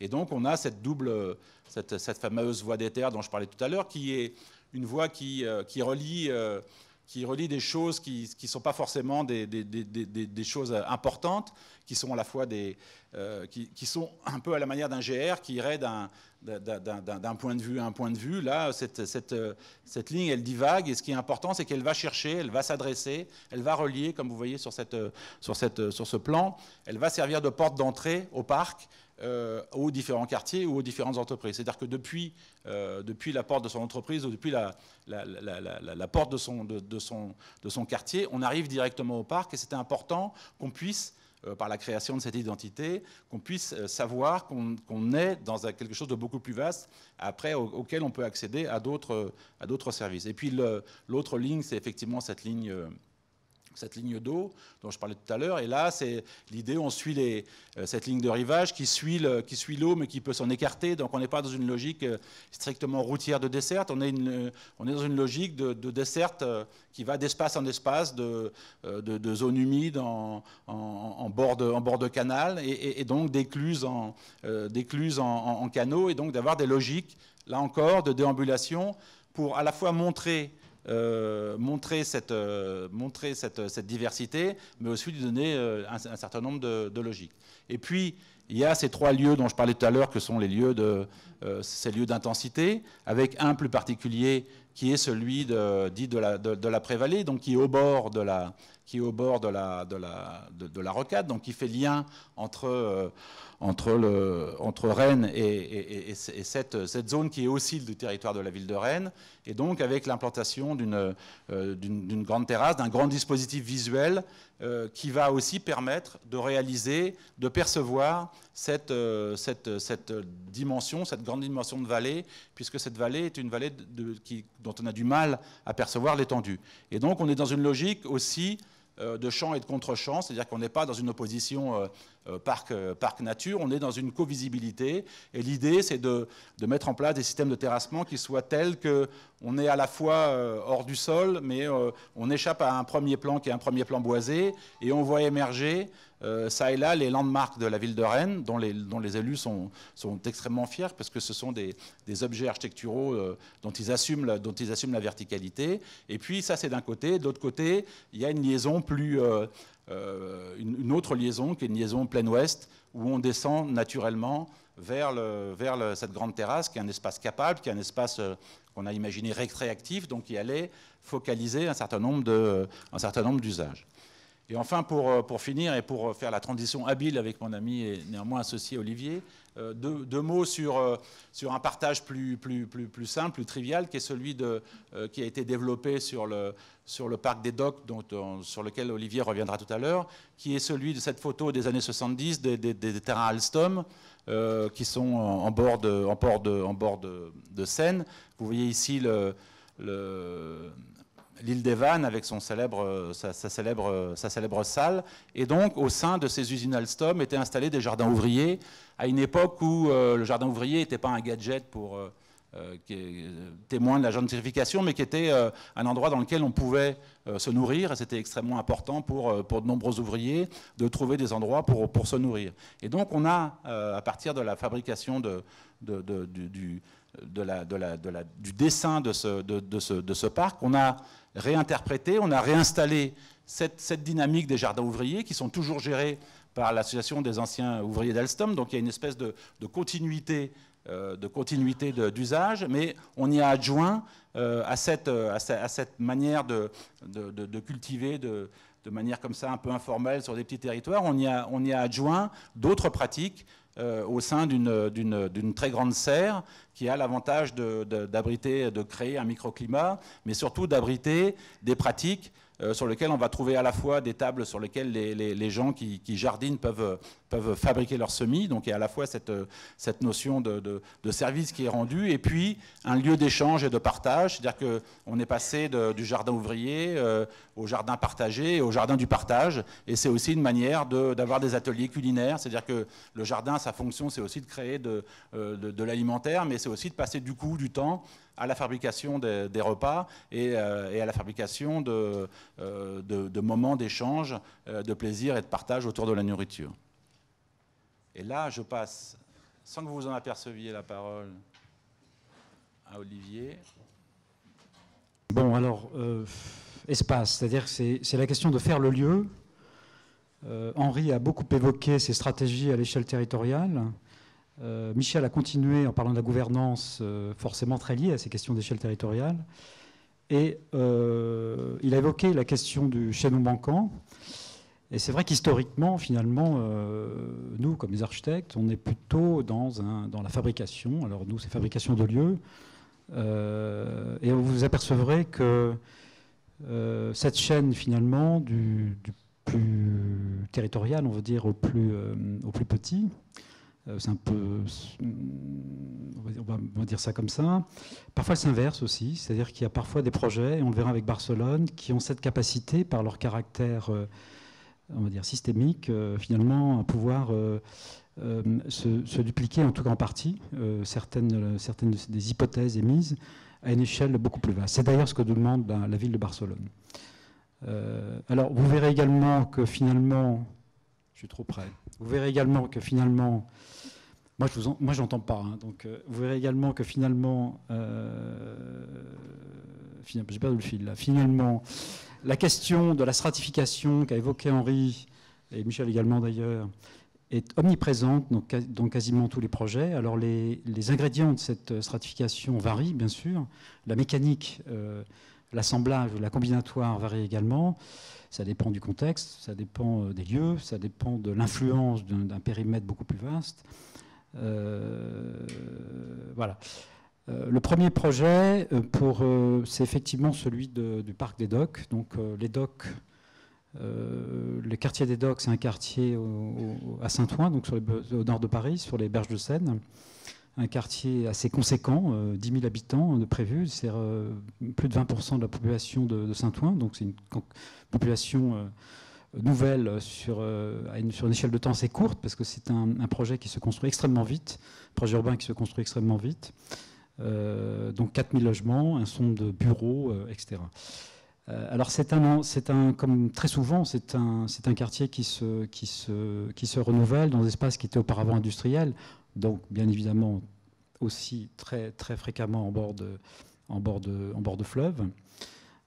Et donc ce sont des pièces finalement par nature relativement peu imbriquées avec l'existant. Il y a bien quelques éléments qui vont subsister, qui vont être essentiellement reconfigurés en équipement, mais globalement il y a assez peu de logements existants dans ce quartier et assez peu de bureaux également, de services qui vont perdurer. Donc ça, c'est une caractéristique importante. Et l'espace public, on a eu à développer après un concours. Donc le parc lui-même, c'est un parc de 12 hectares qui fait face à la Seine, qui doit, comme pratiquement tout le temps aujourd'hui, qui doit gérer l'ensemble des eaux pluviales du nouveau quartier, qui doit également permettre l'expansion des crues de la Seine.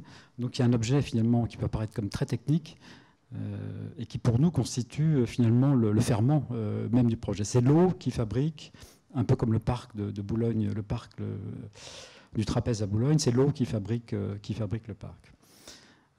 Voilà, c'est aussi cette pièce doit aussi finalement faire le lien entre, vous voyez à gauche un existant, l'ancien, on va appeler, bien qu'il ne soit pas très ancien, et le nouveau qui se situe de l'autre côté. Donc c'est un lien. Et c'est un équipement, sachant qu'il y a finalement, ça double la surface d'espace divers, on n'aime pas trop le terme, mais de parc et jardin, disons, de la ville de Saint-Ouen. C'est le seul grand espace public de Saint-Ouen. Et donc ça doit cumuler finalement des fonctions, et on retrouve ça ailleurs, c'est peut-être une des caractéristiques des parcs contemporains, des fonctions un peu hybrides, celles qu'on trouve, dédiées habituellement à un parc, et celles dédiées tout aussi habituellement à une place. Voilà. Donc la logique pour nous, c'était d'abord, par rapport à l'eau, c'était d'une part d'une nature visuelle et physique, c'est-à-dire se mettre parallèlement à la scène, avoir comme horizon, alors la question des horizons aussi très récurrente dans notre travail, Henri a évoqué le nôtre et on a une certaine, bon, plus modestement, mais et donc avoir comme horizon en permanence la scène. Et donc vous voyez le dispositif constitue une série de bandes. Alors c'est un dispositif un peu insulaire, hein, donc avec des parties bleues et vertes qui sont en fait inondées. Et un dispositif insulaire, donc une succession de bandes plus ou moins épaisses qui ont des caractéristiques différentes, qui ont une altimétrie différente, qui en gros descendent en paliers, alors c'est assez doux, hein, progressivement vers la scène. Et donc on est orienté, tout le dispositif est orienté vers la scène, et on a toujours comme horizon la scène. Vous voyez de part et d'autre ensuite de ce parc, d'un côté, à gauche, donc côté neuf, le parvis des Bateliers, donc qui est un grand parvis, et de l'autre côté, l'ancien parc du château, qui finalement c'est un espace qui peut être ouvert sur une durée beaucoup plus longue et qui constitue une sorte de terrasse au-dessus. Donc le lien, ce parc fait lien entre les deux côtés, et chaque rive, encore les bords, chaque rive finalement fait front à la rive opposée. Alors ceci s'explique un peu en coupe, vous voyez un peu le dispositif tel qu'il est. Initialement, on devait travailler sur les berges de Seine, c'est assez compliqué parce qu'en fait, d'abord c'est le Conseil général, et il y a des considérations routières qui sont assez complexes et qui dépassent même le département. Ensuite, il y a un certain nombre de grands réseaux, d'infrastructures souterraines. Certaines sont des grands réseaux de transport, gaz, électrique, etc., difficiles à manipuler, mais vous avez aussi des réseaux secrets défense. Alors ils ne sont pas si secrets parce qu'on sait qu'il y en a, mais bon. Ils sont là et on ne peut pas y toucher. Donc c'est un peu plus complexe et ça viendra, mais pour l'instant c'est un peu plus complexe. Je parlais de l'horizon de la Seine parce que finalement la Seine, la plupart du temps dans le parc, on ne la voit pas. C'est-à-dire on ne la voit que dans un système dynamique, soit lorsqu'on est sur les bords, soit lorsqu'on est un petit peu en hauteur, un peu à distance. Voilà, donc la logique de l'eau, la voici. On ramasse toutes les eaux pluviales, bien entendu. Elles arrivent sur le parc, elles sont ensuite remontées et finalement filtrées, c'est-à-dire que l'eau est filtrée. Alors elle est filtrée d'abord hors parc et puis elle est filtrée une deuxième fois dans le parc avec des jardins filtrants. On filtre également des eaux grises de la Serre, dont Michel dit quelques mots. Et puis, bien évidemment, c'est un lieu d'expansion des crues, donc on doit finalement gérer à peu près 20 000 m3 de crues, donc la Seine, elle monte et elle se répand dans le dispositif. Tout ça, je ne vais pas rentrer dans le détail, mais finalement invente des milieux, différents milieux, c'est-à-dire qu'on préfigure ces milieux en fonction du caractère plus ou moins inondable de ces espaces. Et peut-être qu'il faudra corriger au fil du temps en fonction de la réalité de ces inondations, de la réalité de la présence de l'eau. Donc voilà une illustration. On avait une caméra qui était sur une cheminée à côté. Et donc on voyait tout. Donc c'est pas très cool, c'est un peu Big Brother, mais comme ça on pouvait contrôler le chantier tout le temps, s'il travaillait ou pas. Voilà. Donc voilà une illustration vue depuis le sud-ouest, donc du côté de la Défense. Et voilà quelques illustrations. Donc on retrouve cette notion de bord, avec ce système en creux. Donc finalement le principe, un des autres principes, c'était que la permanence de la vue, aussi comme à Boulogne, il y a un certain nombre de projets, la permanence de la vue sur le parc, même lorsqu'il est fermé, finalement on n'a pas d'obstacle visuel. Donc on est toujours en situation de se mettre au bord et de voir. Donc ce dispositif, la terrasse du château en gauche, de l'autre côté le parvis des Bateliers en bas, la passerelle qui mène, finalement, tous ces espaces sont en plus fermables, etc. Et ce grand lien entre les deux rives du quartier, cette grande allée qui se construit. Voilà, d'autres dispositifs, pour illustrer comme ça rapidement, on a fait des portails en béton ultra léger, pas si léger parce qu'il pèse 3 tonnes quand même, donc voilà. Et le jardin des partages. Alors, le jardin des partages, il y a effectivement, ce sont les anciens ouvriers d'Alstom. Il y a un certain nombre de parcelles qui sont des parcelles qui sont aux futurs voisins en fait, qui vont habiter dans le quartier et également un certain nombre de parcelles qui sont à d'autres associations et à la commune, à la ville elle-même, et qui peut ainsi les distribuer. Donc il y a beaucoup de demandes parce que c'est pas le produit, alors un petit peu peut-être les nouveaux habitants, que le produit de la gentrification, mais il y a une réelle production consommée avec des échanges, etc. Et c'est pas un espace, c'est un espace qui est traversé. C'est-à-dire que ce n'est pas un espace à l'écart, c'est un espace qui est dans le dispositif du jardin. C'est-à-dire qu'on peut le traverser complètement. C'est-à-dire que lorsqu'on balade dans le parc, on traverse. Vous avez une espèce de pelouse, on ne voit pas très bien, mais derrière la cabane, vous avez des grandes pelouses. On peut s'y promener, on peut s'asseoir, on peut pique-niquer, il y a des tables, etc. Voilà. Donc ce n'est pas un équipement dans le parc, ça fait partie du parc, c'est complètement hybridé avec le reste du parc. Voilà.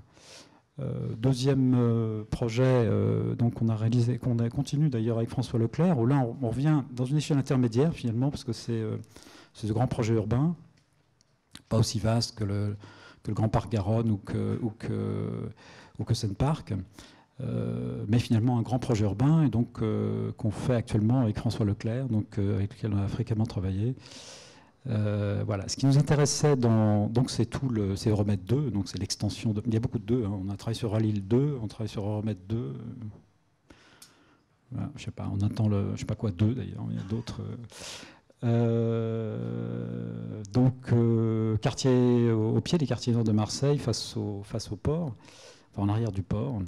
Et qui sont les quartiers, finalement. Marseille est constitué de villages. Marseille est un territoire qui a sa montagne, qui a son port, qui a sa mer, comme Barcelone. Mais Marseille est aussi constitué de villages qui se sont urbanisés petit à petit, et tout ça, finalement, forme une nappe assez hétérogène, malgré tout. Et donc, ce quartier, finalement, est assez complexe, avec beaucoup de vides, de grands plateaux ferroviaires, de lieux qui ont été investis au fil du temps, très décousus. Voilà. Donc je ne vais pas me lancer dans l'explication du quartier, mais je veux simplement montrer, là je parlais de l'idée que finalement des projets d'échelle peut-être plus réduite et sur lesquels on opère assez directement leur fabrication concrète, peuvent parfois être l'élément déclencheur de choses qui sont d'échelle métropolitaine beaucoup plus vastes. Alors ça, c'est pas fait, on espère que ça se fera, mais en tout cas pour nous, c'est ce qui a guidé notre travail, c'est cette dimension-là. Il y a d'une part le Vallon des Égalades, donc puisqu'il était prévu un parc dans l'enceinte d'Euromède 2, et que ce parc finalement était sur un plateau ferroviaire abandonné, ou quasi abandonné, sous lequel a été busé le ruisseau des Égalades, qui est un des 3 grands réseaux hydrographiques de Marseille, avec le Jarret et l'Uvaud. Et en même temps, en remontant ce fil d'eau, c'est-à-dire là où il était visible, il n'est pas toujours visible, jusqu'à la montagne, finalement on se rend compte que tout ça est un territoire extrêmement vaste, c'est un bassin extrêmement vaste et qui relie finalement la mer à la montagne, et donc qui est assez emblématique de ce qu'est la ville de Marseille. Donc le Vallon des Égalades, donc, dans le cadre du projet on fait une pièce, qui est une pièce qui aujourd'hui est déterminante parce que c'est l'articulation avec la mer. Mais l'idée pour nous, ce serait que ça puisse se développer. Il y a déjà des morceaux qui préexistent, il y a quelques verrous à faire sauter, ce que ça puisse se faire jusqu'à la montagne. Donc on puisse finalement un jour passer de la mer à la montagne en passant par un parc. Voilà. La deuxième chose, et je l'évoquerai très rapidement, c'est cette continuité entre ce grand axe, l'axe du Prado, qui traverse tout Marseille, donc pratiquement jusqu'au Calanque au sud, et jusqu'à son relief qui est au sud de Marseille, et qui va jusqu'à l'Estac, le village de l'Estac, donc qui constitue la limite nord de Marseille à l'articulation de la Côte Bleue. Aujourd'hui, il y a une interruption, et cette interruption correspond peu ou prou d'ailleurs à l'autoroute A55, qui aujourd'hui est un viaduc qui est en extrêmement mauvais état. Donc c'est une entrée magnifique parce qu'on voit Marseille. C'est une ville paysage, là on est, voilà, bon. Il est en très mauvais état. Personne ne veut financer ni l'État ni la Marseille Métropole. Ça coûte cher. Bon, l'idée du projet, c'est de finalement réenglober l'autoroute A55 qui est nécessaire dans une sorte de grand coffre, et finalement que c'est la voie qui est au-dessus, qui serait non plus une voie directe d'accès à Marseille, mais une voie qui serait à l'échelle de la métropole marseillaise, avec un belvédère, donc qui permettrait de restaurer cet horizon, une sorte de grande corniche finalement, cet horizon marseillais. Donc la corniche, la voici, corniche qui serait piétonne, la 55 en dessous, mais avec des fenêtres, hein, donc un peu comme on peut avoir en Suisse, c'est-à-dire un paysage qui se défile, qui est cadré comme ça latéralement, et au-dessus une voie d'une desserte à une échelle plus locale de Marseille Sud jusqu'à l'Estac. Pour revenir sur le vallon des Égalades, effectivement, bon, on est à peu près là au niveau de la source et également la limite de Marseille, donc le massif de l'Étoile. C'est assez haut, hein, c'est plus de 1000 mètres. Et c'est là que prend naissance les Égalades. Et donc, on est vraiment dans ce lien d'une nature très aride, là, puisqu'on est dans des systèmes de garrigues et ce lien avec Marseille qui se développe à l'horizon. Donc voilà à peu près le réseau, enfin des bassins versants, oui, avec il manque une légende, mais vous voyez la flèche indique en fait le parc des Égalades, sachant qu'il y a un certain nombre de dispositifs aujourd'hui, soit ouverts, soit déjà en parc, qui se trouvent le long de ce système-là. Voilà. Alors, je n'insisterai pas là-dessus, je vais juste expliquer, là aussi, l'eau guide finalement le dessin du parc, sa formisation, et les milieux finalement les milieux naturels qui vont être dans ce parc. Ce qui est spécifique ici, c'est qu'on est dans le régime des pluies, qui est un régime du sud, donc extrêmement violent. C'est-à-dire qu'on passe de quelques centaines de litres seconde, de 300 à plus de 100 mètres cubes dans la partie amont. Donc c'est brutal et violent. Et donc la stratégie qu'on a vers nous, il y a déjà un réseau qui existe, mais qui est saturé, à peu près à 60 mètres cubes, 70 mètres cubes seconde. Et l'idée n'était pas de refaire un second réseau, mais d'utiliser le parc non pas comme rétenteur, mais comme énorme ralentisseur. Voilà. Comme ralentisseur, ce qui suppose... donc le parc est une infrastructure, hein, c'est une infrastructure hydraulique. Ce qui est intéressant, c'est que, et vous verrez qu'on ne sépare jamais la technique finalement du projet au sens où on l'entend nous. On s'en sert, hein, on la manipule. Et l'idée, c'est que finalement, on dérive, il y a toujours un peu d'eau, et que cette eau permanente, on la dérive toujours dans le parc. Et qu'à un moment donné, il y a un partage entre ce qui va dans le tuyau et ce qui va dans le parc, avec des contraintes qui étaient pour ralentir cette eau, pas plus de 3 pour 1000 de pente, donc un système de plateau, etc. Donc finalement, ça nous donne une série de contraintes qui orientent la fabrication du parc, mais voilà, donc c'est assez... et qui orientent les milieux également, parce que là aussi, on peut manipuler. On peut manipuler le parcours de l'eau et on peut manipuler la fréquence de la présence de l'eau dans certaines parties. Donc, finalement, orienter les milieux. Donc voilà, quelques illustrations sur l'inondabilité. Certaines parties restent exondées. Voilà. Et bien évidemment, tout ça permet de faire émerger un certain nombre de milieux. C'est un espace également social, bien sûr, donc avec des équipements et écologiques que je viens d'évoquer à travers des milieux. Donc voilà le principe en permanence, donc avec des bassins, et puis en cas de crue, voilà. Donc c'est une crue lente, forcément, il s'agit de ralentir, d'effacer les méfaits de la brutalité des pluies, en ralentissant l'ensemble des choses avant qu'ils arrivent sur le bas de Marseille. Il y a des inondations aujourd'hui qui, par ce système, seraient en théorie effacées.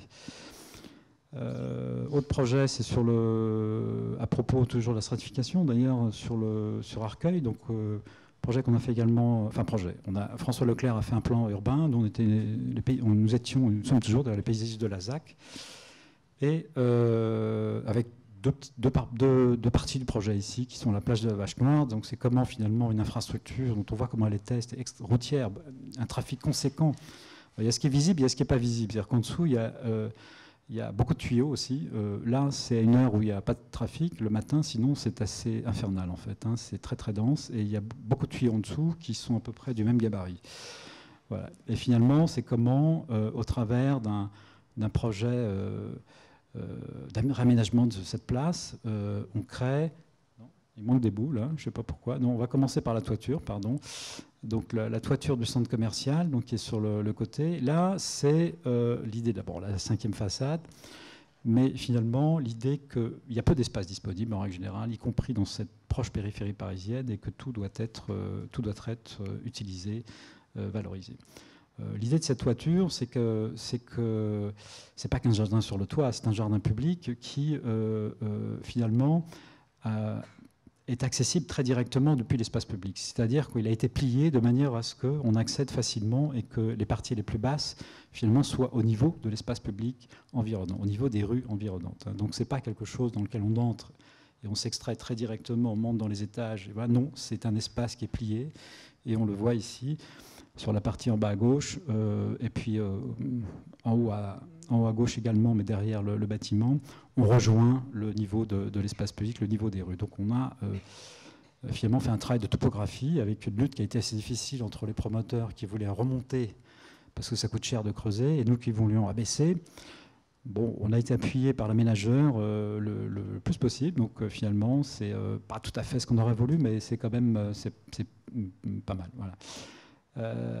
Les toitures, c'est aussi de centres commerciaux, c'est aussi des dispositifs techniques absolument considérables, toujours sous-évalués au niveau des projets. C'est le problème qu'on aura probablement à Rennes aussi pour la gare. Et en fait, on se retrouve très vite avec un nombre incalculable de machins, de trucs là, qui doivent ventiler, qui doivent éclairer en dessous. Donc là, il y a 2 niveaux de centre commercial et 5 niveaux de parking. Donc beaucoup de monde. Pas que des choses très agréables pour un jardin, un peu de pollution. Donc il était pour nous impensable finalement de mettre cette pollution au sol, d'avoir les grilles au sol, etc. Et d'encombrer le sol avec ces choses-là. Donc, il n'était pas question non plus d'avoir toute une série d'oculus qui parsèment le site d'oculus pour amener la lumière en dessous. Et donc on a finalement décidé, en reprenant enfin, c'est un thème gaudien, c'est Gaudi qui disait le spectacle plutôt que l'obstacle. Et donc finalement, en détournant ces questions techniques et en faisant des objets un peu extraordinaires. Voilà. En rassemblant au maximum toutes les ventilations qui étaient éparpillées. Et donc on retrouve une série d'objets comme ça, qui sont soit en verre, soit verts. Et puis, ces 2 bandes blanches qui correspondent finalement à... donc voilà, il y avait toute une relation du sol au sous-sol. Au début, on voulait capter les bruits, on voulait capter les conversations et les remixer, mais bon, ça paraissait un peu compliqué. Et les remonter à la surface, mais c'était un peu compliqué. Et donc, il y a ce lien sol-sous-sol, qui est un lien technique, mais qui peut être un lien aussi au travers de la lumière, par exemple. Donc voilà ces objets, donc, qui sont un peu comme un défilé de gros personnages qui se déhanchent comme ça, et qui... voilà. Donc les 2 grandes bandes que vous voyez ici de verrières, initialement c'était plein de petits oculi, donc qu'on a regroupés en 2 grandes bandes qui éclairent évidemment très bien le centre commercial. L'idée c'était quand même, il y a une espèce d'inversion, c'est-à-dire que le jour c'est le jardin qui éclaire, c'est le ciel qui éclaire le sous-sol, et la nuit c'est un peu l'inverse puisqu'il y a les lumières du centre commercial qui éclaire le jardin. Et là, on est absolument dans le principe de la stratification avec ce lien sous-sol, sol, ciel. Voilà. Voilà, quelques illustrations. Donc, on voit que les ventilations elles sont 7-8 mètres. Donc, bon, voilà, on échappe un peu à la pollution. Le sol est plié. C'est différents types de surfaces du gazon bien entendu. Et puis en haut de la prairie, dans un verger. Donc, on a un verger d'altitude. Voilà. La place elle-même a été transformée dans une sorte de bois. Bon, alors les arbres faisaient déjà 15 mètres dès le départ, donc c'était techniquement assez complexe. Et donc l'idée finalement, c'est un lieu qui est assez neutre, donc qui a toujours été assez neutre. On ne sait pas très bien qu'on arrive à Arcueil.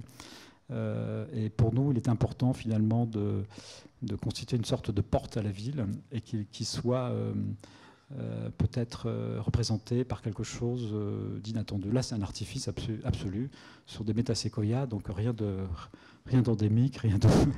voilà, mais ça nous arrive aussi de faire des artifices absolus. Enfin, pour le bois habité, donc ça, c'est une image qui a été faite par le photographe qui a fait le livre pour François Leclerc du bois habité. J'ai oublié son nom, là. Je crois que c'est Steiner, je ne sais plus. Alors, c'est assez représentatif parce que finalement...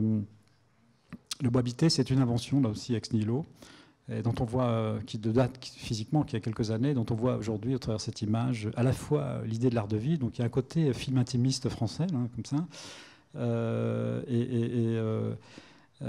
et la densité. C'est-à-dire qu'étonnamment, les gens, finalement, la plupart du temps, ont ajouté à la densité végétale qu'on a mis, ils ont rajouté de la densité. Donc il y a parfois un caractère de jungle qui est assez étonnant, et tout ça n'a que quelques années d'existence. Alors Euralil, c'était ça à l'origine, hein, de Euralil 2. Donc vous connaissez tous le projet d'Euralil. Euralil 2, vous avez le centre des congrès de Remkoulas au bout, qui est l'extrémité d'Euralil 1. Et puis Euralil 2, c'est tout ce territoire entre les maréchaux lillois, le boulevard Hoover à gauche, et puis le périphérique qui est en fait l'autoroute, avec des bretelles qui ont été construites entre-temps. Voilà. Donc un espèce de maelstrom routier assez dense et assez bruyant. Et ce lieu qui n'avait finalement, très souvent, on dit qu'on doit s'appuyer sur quelque chose, sur une sorte de code source. On essaie de trouver un code source, et là, vraiment, on était assez démunis. Voilà Euralil en bas. Donc, il n'y a pas que le bois habité, c'est plus important. On fait l'extension d'ailleurs avec Porte de Valenciennes qui est un peu plus à gauche, mais peut-être c'est plus important de vous expliquer juste ce morceau-là.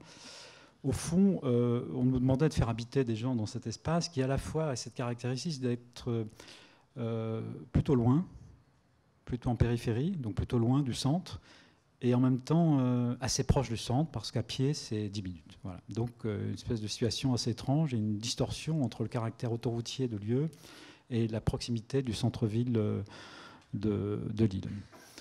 Et donc, c'est cette caractéristique qui est contradictoire, qui nous a finalement interrogés. Et l'idée, c'est un peu la figure de l'œil du cyclone, finalement, c'est comment, très calme, donc comment on fabrique cette tranquillité au centre, une sorte d'enclos, donc calme et inventé ex nihilo, parce qu'aujourd'hui, il n'y a rien. Donc, l'idée, c'est d'avoir une gangue bâtie autour, mais assez peu élevée côté autoroute, ce que vous voyez, et beaucoup plus élevée en deux morceaux côté boulevard Hoover. Et effectivement, je vous passe les études acoustiques, mais c'était on arrivait à un nombre de décibels qui était d'un confort extraordinaire, tout passait au vert, donc c'était assez bien. L'idée du bois, en fait, l'idée de paysage est assez simple, assez radicale mais simple, c'est quel que soit l'endroit où l'on est, ce que l'on a comme horizon, c'est l'horizon du bois. De l'espace public, du jardin, de votre terrasse, de votre chambre, du salon, de la cuisine, de tout. Ce que vous avez comme horizon, c'est le bois. Peut-être qu'au bout d'un moment, certains le regretteront, mais bon, voilà. Donc la question immédiatement, c'est comment on construit ce bois? Qu'est-ce que c'est? Qu'est-ce que ça veut dire? La première chose, c'était de tordre le cou à la partition habituelle côté rue, côté jardin.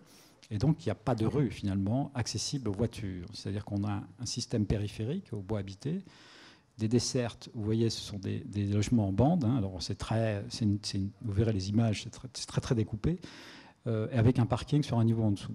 Un parking aéré naturellement. Donc, voilà. Pas tout à fait en sous-sol, on est en 3/4 de sous-sol. Et donc, on accède en voiture par les extrémités de cette boucle.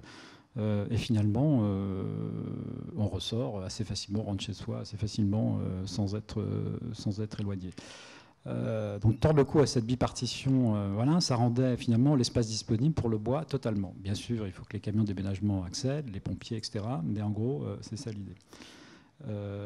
L'autre principe obligatoire, c'était de faire en sorte que les promoteurs construisant on leur impose de mettre les arbres qu'on avait décidé de choisir en pépinière et de réserver et de cultiver, de faire grandir en pépinière. Cette opération a duré quand même 12 ans. Donc, les derniers, c'était un peu gros, on a un peu de mal parce que c'était plus long que prévu. Voilà. Donc, on leur a imposé de planter les arbres, des pépinières. Là, on avait réservé, dans le stock, on avait mis en réservation. Et ils ont plutôt... Jean-Louis Subilo s'est très bien débrouillé. Il les a convaincus qu'il fallait faire ça. Voilà. Voilà quelques illustrations. Ce rapport intérieur-extérieur qui nous semblait important, c'est vivre là, c'était aussi avoir une qualité de vie dans un rapport intérieur-extérieur qui était extrêmement fort.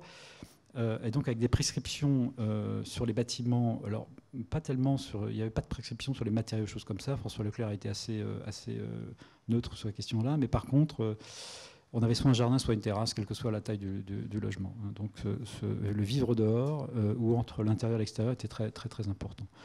Donc voilà, en fait, les arbres qui arrivent. Donc l'autre idée, c'était que les arbres, pour que ça soit crédible, parce que Martine Aubry n'a jamais cru que c'était le bois habité, elle a dit c'est du marketing. Le jour de l'inauguration, en coupant le ruban, elle nous a dit maintenant, je l'appellerai le bois habité. Bon, voilà. Ça a mis 12 ans quand même. Voilà. Donc voilà les arbres, finalement, au moment où ils sont plantés. Et donc, ils sont aussi grands que les bâtiments. C'est du R+2, R+3+1 maximum. Voilà, sur un pas, c'est assez dense, hein, c'est une densité de 2, pratiquement, 1,9 je crois. Et donc on a une série de bandes de 16 mètres qui alternent construit non construit. Donc c'est assez dense, assez serré, et on voit voilà, la plantation. Donc ça c'est côté jardin. Donc ça c'est juste les arbres qui proviennent des pépinières, enfin des arbres mis en réserve par l'établissement, enfin la SEM. Voilà. Et puis vous avez le côté court, qui aurait pu être le côté rue. Voilà. Côté court, donc côté public, l'accès pour les camions, déménagement, etc. Voilà, donc avec une pelouse renforcée, il n'y a pas de problème majeur. Donc c'est l'espace public partagé, mais qu'en même temps est déjà, on va dire, un peu intime, quoi, un peu, voilà. Le système des noues, effectivement, collecte là aussi toute l'eau sur des noues périphériques, l'eau des bâtiments, l'eau de l'espace public, qui est ensuite renvoyée. Et cette mise à distance des logements au rez-de-chaussée. Voilà. Et puis, ça, c'est une photo qui m'a été donnée par Adrien Adbumont et Maria Colomer. Ils ont fait cette opération à Lille, et on voit que finalement, l'intérieur des cœurs d'îlots, même, parfois on arrive à une densité qui est absolument phénoménale. Et ça, c'est au bout de. Ça a mis quelques années seulement. On est dans une jungle verte assez étonnante. Voilà. Et puis, pour revenir à ce que disait Michel, c'est un lieu partagé. Voilà. Dernier projet, c'est Barcelone. Projet que nous venons de gagner donc, il y a un mois, à peu près un mois et demi. Et donc il y a la place de Gloriès. La place de Gloriès, c'est le dispositif, c'est l'épicentre, c'est le croisement de tous les axes dessinés par Cerdà. Donc c'est la Grande Via de las Corts, ou de las Corts, pas Marina, si je ne prononce pas bien, tu me dis. La Méridiana, et puis la diagonale qui part de... Voilà, la Méridiana et la diagonale qui vont de la mer à la montagne, et la Grande Via de las Corts qui traverse tout Barcelone d'est en ouest, et qui très longtemps a constitué l'entrée de Barcelone, la seule et unique entrée, aussi bien au nord-ouest qu'au sud-est. Ce qui n'est plus vrai. Aujourd'hui, avec les deux rondas, la Ronda Litoral et la Ronda des Daltes, qui est au nord, en pied de la montagne, finalement, la distribution du trafic sur Barcelone se fait latéralement, ce qui change finalement le statut de cet espace, et notamment le statut de ce croisement, l'axe de Gloriès, que Ildefonso Cerdà avait prévu comme une grande place. C'était un peu flou, c'était pas très, mais bon, c'était quelque chose un espace d'articulation assez conséquent. Donc, on est arrivé là un peu étonné parce que finalement tout le monde s'est présenté. Il y a eu 10 équipes, dont 9 Catalans, donc on était assez contents d'être là. Donc on s'est associé, on a associé une jeune Catalane qui avant été à l'agence il y a quelques années et avec laquelle on a toujours travaillé, on a continué à travailler. Et l'ensemble du reste de l'équipe d'ailleurs est catalane, ce qui peut-être nous a permis d'être retenus, je ne sais pas. On est étonné aussi parce que finalement, Barcelone, la qualité des espaces publics, tout le monde court à Barcelone, toujours reconnaît cette liberté, probablement liée à la fin du franquisme et qui a commencé dans les années 80. Donc cette liberté retrouvée est forcément extrêmement productive et très créative. On était un peu étonnés, voilà. Mais bon, on s'est rendu compte que Barcelone, finalement, ce système était peut-être un peu en bout de souffle, et surtout que l'obsession du design, comme fin, finalement, cette faiblesse programmatique, et surtout cette hyper-minéralisation et ce peu de considération plus que pour l'élément végétal, pour la nature tout court. Alors, on a fait des petits graphiques à droite. On s'est aperçu que finalement, toute la production récente des parcs et espaces publics à Barcelone était de plus en plus petit et de plus en plus minéraux. Je parle du sol. Il y a toujours des arbres, mais je parle du sol. Et on voit bien, à part bien sûr le parc botanique à Montjuïc, qui est, bon, par nature est forcément plus végétal, mais assez excentré. Tout ça est très, très, très minéral. Vous avez en haut le plan Cerdà. Donc Cerdà avait prévu un certain nombre de grands parcs, y compris sur le littoral, mais aussi tous les cœurs d'îlots. Finalement, les cœurs d'îlots n'étaient pas construits à Cerdà. Et même les 4 faces des îlots n'étaient pas construits. Il ne devait y avoir que 2 faces.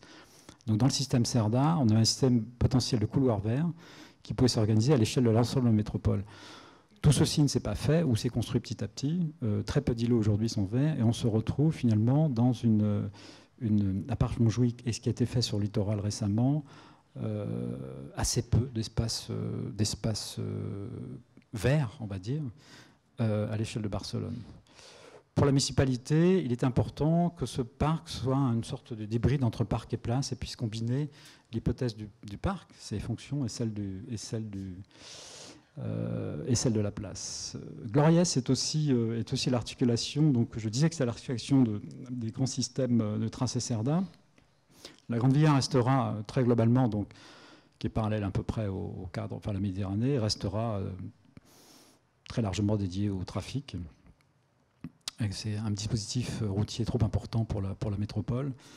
Par contre, la diagonale qui elle supporte dans cette relation mer-montagne, qui relie le forum, donc en bas à droite, qui est l'aboutissement la diagonale a été prolongée, elle n'avait pas été construite jusqu'aux années 80, presque 2000 en fait. Et donc c'est l'aboutissement de ce système. Et Gloriès, c'est finalement la pièce ultime, la pièce manquante pour que ce système diagonal aille finalement de la mer à la montagne. Et sur le haut de la diagonale, vous avez toutes les universités, vous avez des musées, vous avez un certain nombre de grands équipements métropolitains. Vous avez ensuite la jonction Sagrera-Ciutadella, Ciutadella qui est le parc historique donc, près du port. Et, tout ce système qui finalement n'existe pas et que partiellement, le parc de Ciutadella, est mis en place par la municipalité actuelle pour constituer une sorte de corridor vert et d'une grande biodiversité depuis le fleuve, donc le Rio Bezos, jusqu'à la mer. Et donc l'Orient, c'est vraiment l'articulation de dispositifs qui sont très urbains et en même temps de dispositifs prévus d'obédience très, très naturelle et très écologique. Pour nous, il est important que finalement le projet visait plusieurs objectifs. D'une part, constituer cette hybridation, faire cette hybridation entre ville et nature, entre des contingences qui sont plutôt liées à la pratique habituelle de la ville, de déplacement notamment, et des nécessités de l'émergence d'une biodiversité, mais aussi d'une biodiversité beaucoup plus forte, avec une autonomie importante, hein, donc une égalité presque de traitement entre les deux parties. Une relation synergique qui s'installe également verticalement, c'est-à-dire qu'il s'agit bien de relier le sous-sol au ciel. Barcelone a ceci de particulier qu'elle est constituée d'un vélum construit d'à peu près 28 mètres, qui correspond à tout le plan Cerdà, avec des émergences, alors émergences naturelles comme la colline de Montjuïc, les montagnes qui sont ou les montagnes qui sont en arrière, avec le Tibidabo, la tour de la Collserola et d'autres éléments. Et puis des éléments construits, bien évidemment, comme la Sagrada Familia et vous avez d'autres moins importants, les tours sur le littoral faites lors des Jeux Olympiques, la tour de Douvel, la tour Akbar et d'autres éléments. Donc une sorte de skyline métropolitain très caractéristique de la géographie, mais aussi de l'énergie barcelonaise et qui traverse toutes les époques, hein, depuis la cathédrale étant peut-être l'élément le plus visible, le plus ancien. Voilà, donc Barcelone c'est ça. Barcelone c'est aussi un sous-sol extrêmement dense avec des services publics, des métros, etc. qui sont comme Paris. Il y a une densité, une qualité du transport public qui est très très grande. Voilà. Et donc pour nous, cette hybridation, cette relation verticale concerne aussi l'homme et la nature, avec cette idée que certains éléments, le sol, sont peut-être plus favorable à l'idée de la continuité du développement humain et la canopée qu'on veut installer plus favorable à la continuité on va dire biologique, hein, finalement. Donc le premier acte, c'est bien sûr le sol continu, c'est de faire en sorte que ce parc soit pas une rupture. On est bien là dans l'idée du parc contemporain, c'est peut-être l'enseignement de la Villette, il n'y a pas de fermeture, c'est complètement ouvert. On est dans une parfaite continuité, c'est ouvert jour et nuit comme la Villette. Sol continu en prise avec la ville. Le deuxième élément important, c'est bien sûr la canopée. Fabriquer cette canopée qui reprend peu ou prou finalement les grands éléments structurants, les grands tracés de Barcelone. Il y a la Diagonale, la Meridiana, le Rec Comtal qui est une rivière qui existe, et la Sagrera. Donc cette canopée qui devrait à terme correspondre peu ou prou, vous voyez sur la coupe, donc ce sont des arbres de grande taille à terme, hein, donc une sorte de forêt urbaine, qui devrait à terme être peu ou prou à la même hauteur que le vélum construit de Barcelone. Et puis enfin, un système qu'on a qualifié de nodes, donc c'est très simple, de nodes qui, eux, finalement, s'intéressent à la verticalité et mettent en relation ces trois dimensions de sous-sol. Alors le sous-sol, c'est aussi du substrat. Aujourd'hui, ce sont des sols remblayés. Il faut constituer ce substrat. Donc on va constituer ce substrat. Voilà, c'est aussi bien sûr des équipements comme le métro, le sol de la ville, la canopée et au-delà, les horizons métropolitains que j'évoquais. Alors cette relation, elle intéresse aussi bien l'homme dans son trajet entre le sous-sol et les horizons métropolitains que bien évidemment toute la chaîne écologique. Voilà, bon, je ne vais pas détailler, mais vous voyez en coupe en haut et tous les éléments. Donc là, vous avez le métro et le tunnel, hein, puisqu'ils vont mettre en tunnel une partie de la Grande Via.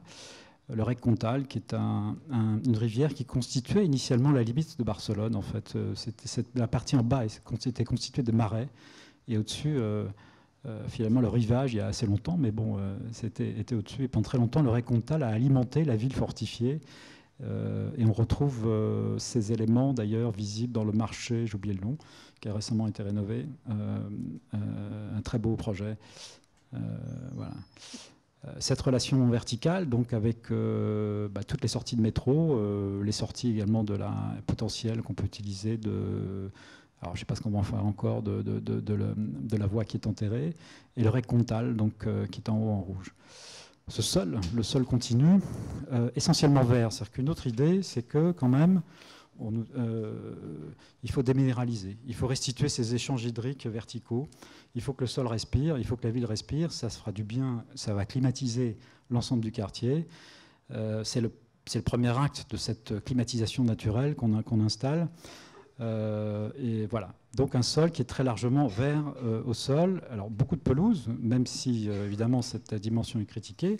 Là-bas, bon, paradoxalement, Barcelone ne manque pas d'eau. Barcelone manque d'eau potable, mais Barcelone ne manque pas d'eau pour ces espaces verts. Et finalement, cette canopée qui s'installe progressivement, donc une empreinte au sol de la végétation celle qui n'est pas rase, qui est relativement faible, et qui va s'épaissir, puis on augmente dans les horizons. Voilà. Pour finir finalement avec le node qu'on a appelé Skywalker, bien sûr, c'est notre génération. Et qui va permettre de retrouver les horizons qui sont décrits en haut extrêmement sommairement. Voilà. Bon, je vous passe tout ça, c'est assez complexe. Il y a une petite chose intéressante, c'est que c'est un système. Hein, donc le système des nodes que vous voyez en haut à gauche, la gestion de l'eau, je me mets au catalan, hein, parce qu'il faut parler catalan là-bas. Donc, système de gestion de l'eau correspond aux nodes en fait. Hein. Les nodes finalement concentrent, sont des systèmes d'amplification, d'intensification de diverses choses, de la gestion de l'eau, de la biodiversité. Ils vont également permettre de réguler des éléments qui vont réguler le climat localement. Donc gestion de l'eau, biodiversité avec des nodes secs, des nodes humides, espace libre, confort climatique, où là, finalement, entre la canopée, le sol vivant et la canopée, on a de la fraîcheur, qu'on va amplifier en manipulant finalement les vents. C'est-à-dire que la manière dont on dispose les nodes, ces épaisseurs, va permettre de créer des petits effets Venturi entre les nodes. Alors, ce n'est pas très lisible, hein, en bas à gauche, mais confort climatique d'été, mais des petits effets Venturi où on essaye d'orienter ce système-là face au vent d'été, et à l'inverse, en hiver, il faut se protéger des vents qui descendent de la montagne et qui sont plus froids. Donc il y a un espèce de dispositif assez simple, voilà, comme ça, et qui peut être accentué après par des dispositifs plus techniques comme des brumisateurs, etc. L'idée, alors vous voyez, ça c'est le plan, et puis on va passer, si j'y arrive, comment ça marche, ami ?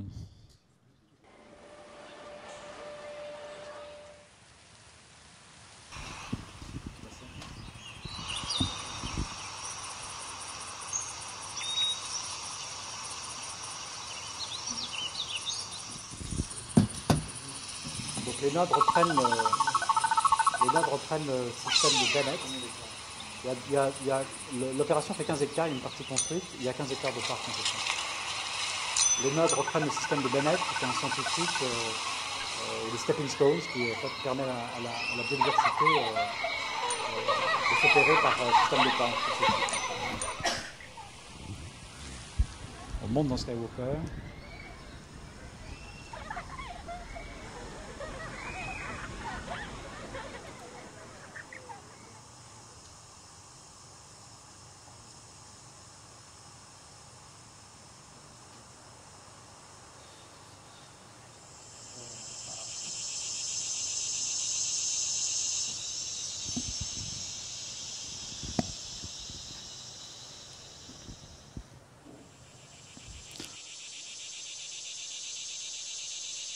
Alors ce qu'on nous a demandé, c'est que ce système, ce principe de DOD notamment, de système de stratégie verticale, à la fois de déminéralisation, de constitution de toutes ces strates, etc., puisse être mise en place à l'échelle de la métropole, hein, que ça puisse, on puisse utiliser ça de manière à installer une biodiversité et une relation entre le sol et le ciel à l'échelle de la métropole. Voilà, donc là on est dans la grande clairière et voilà. Voilà. Merci à vous. Merci.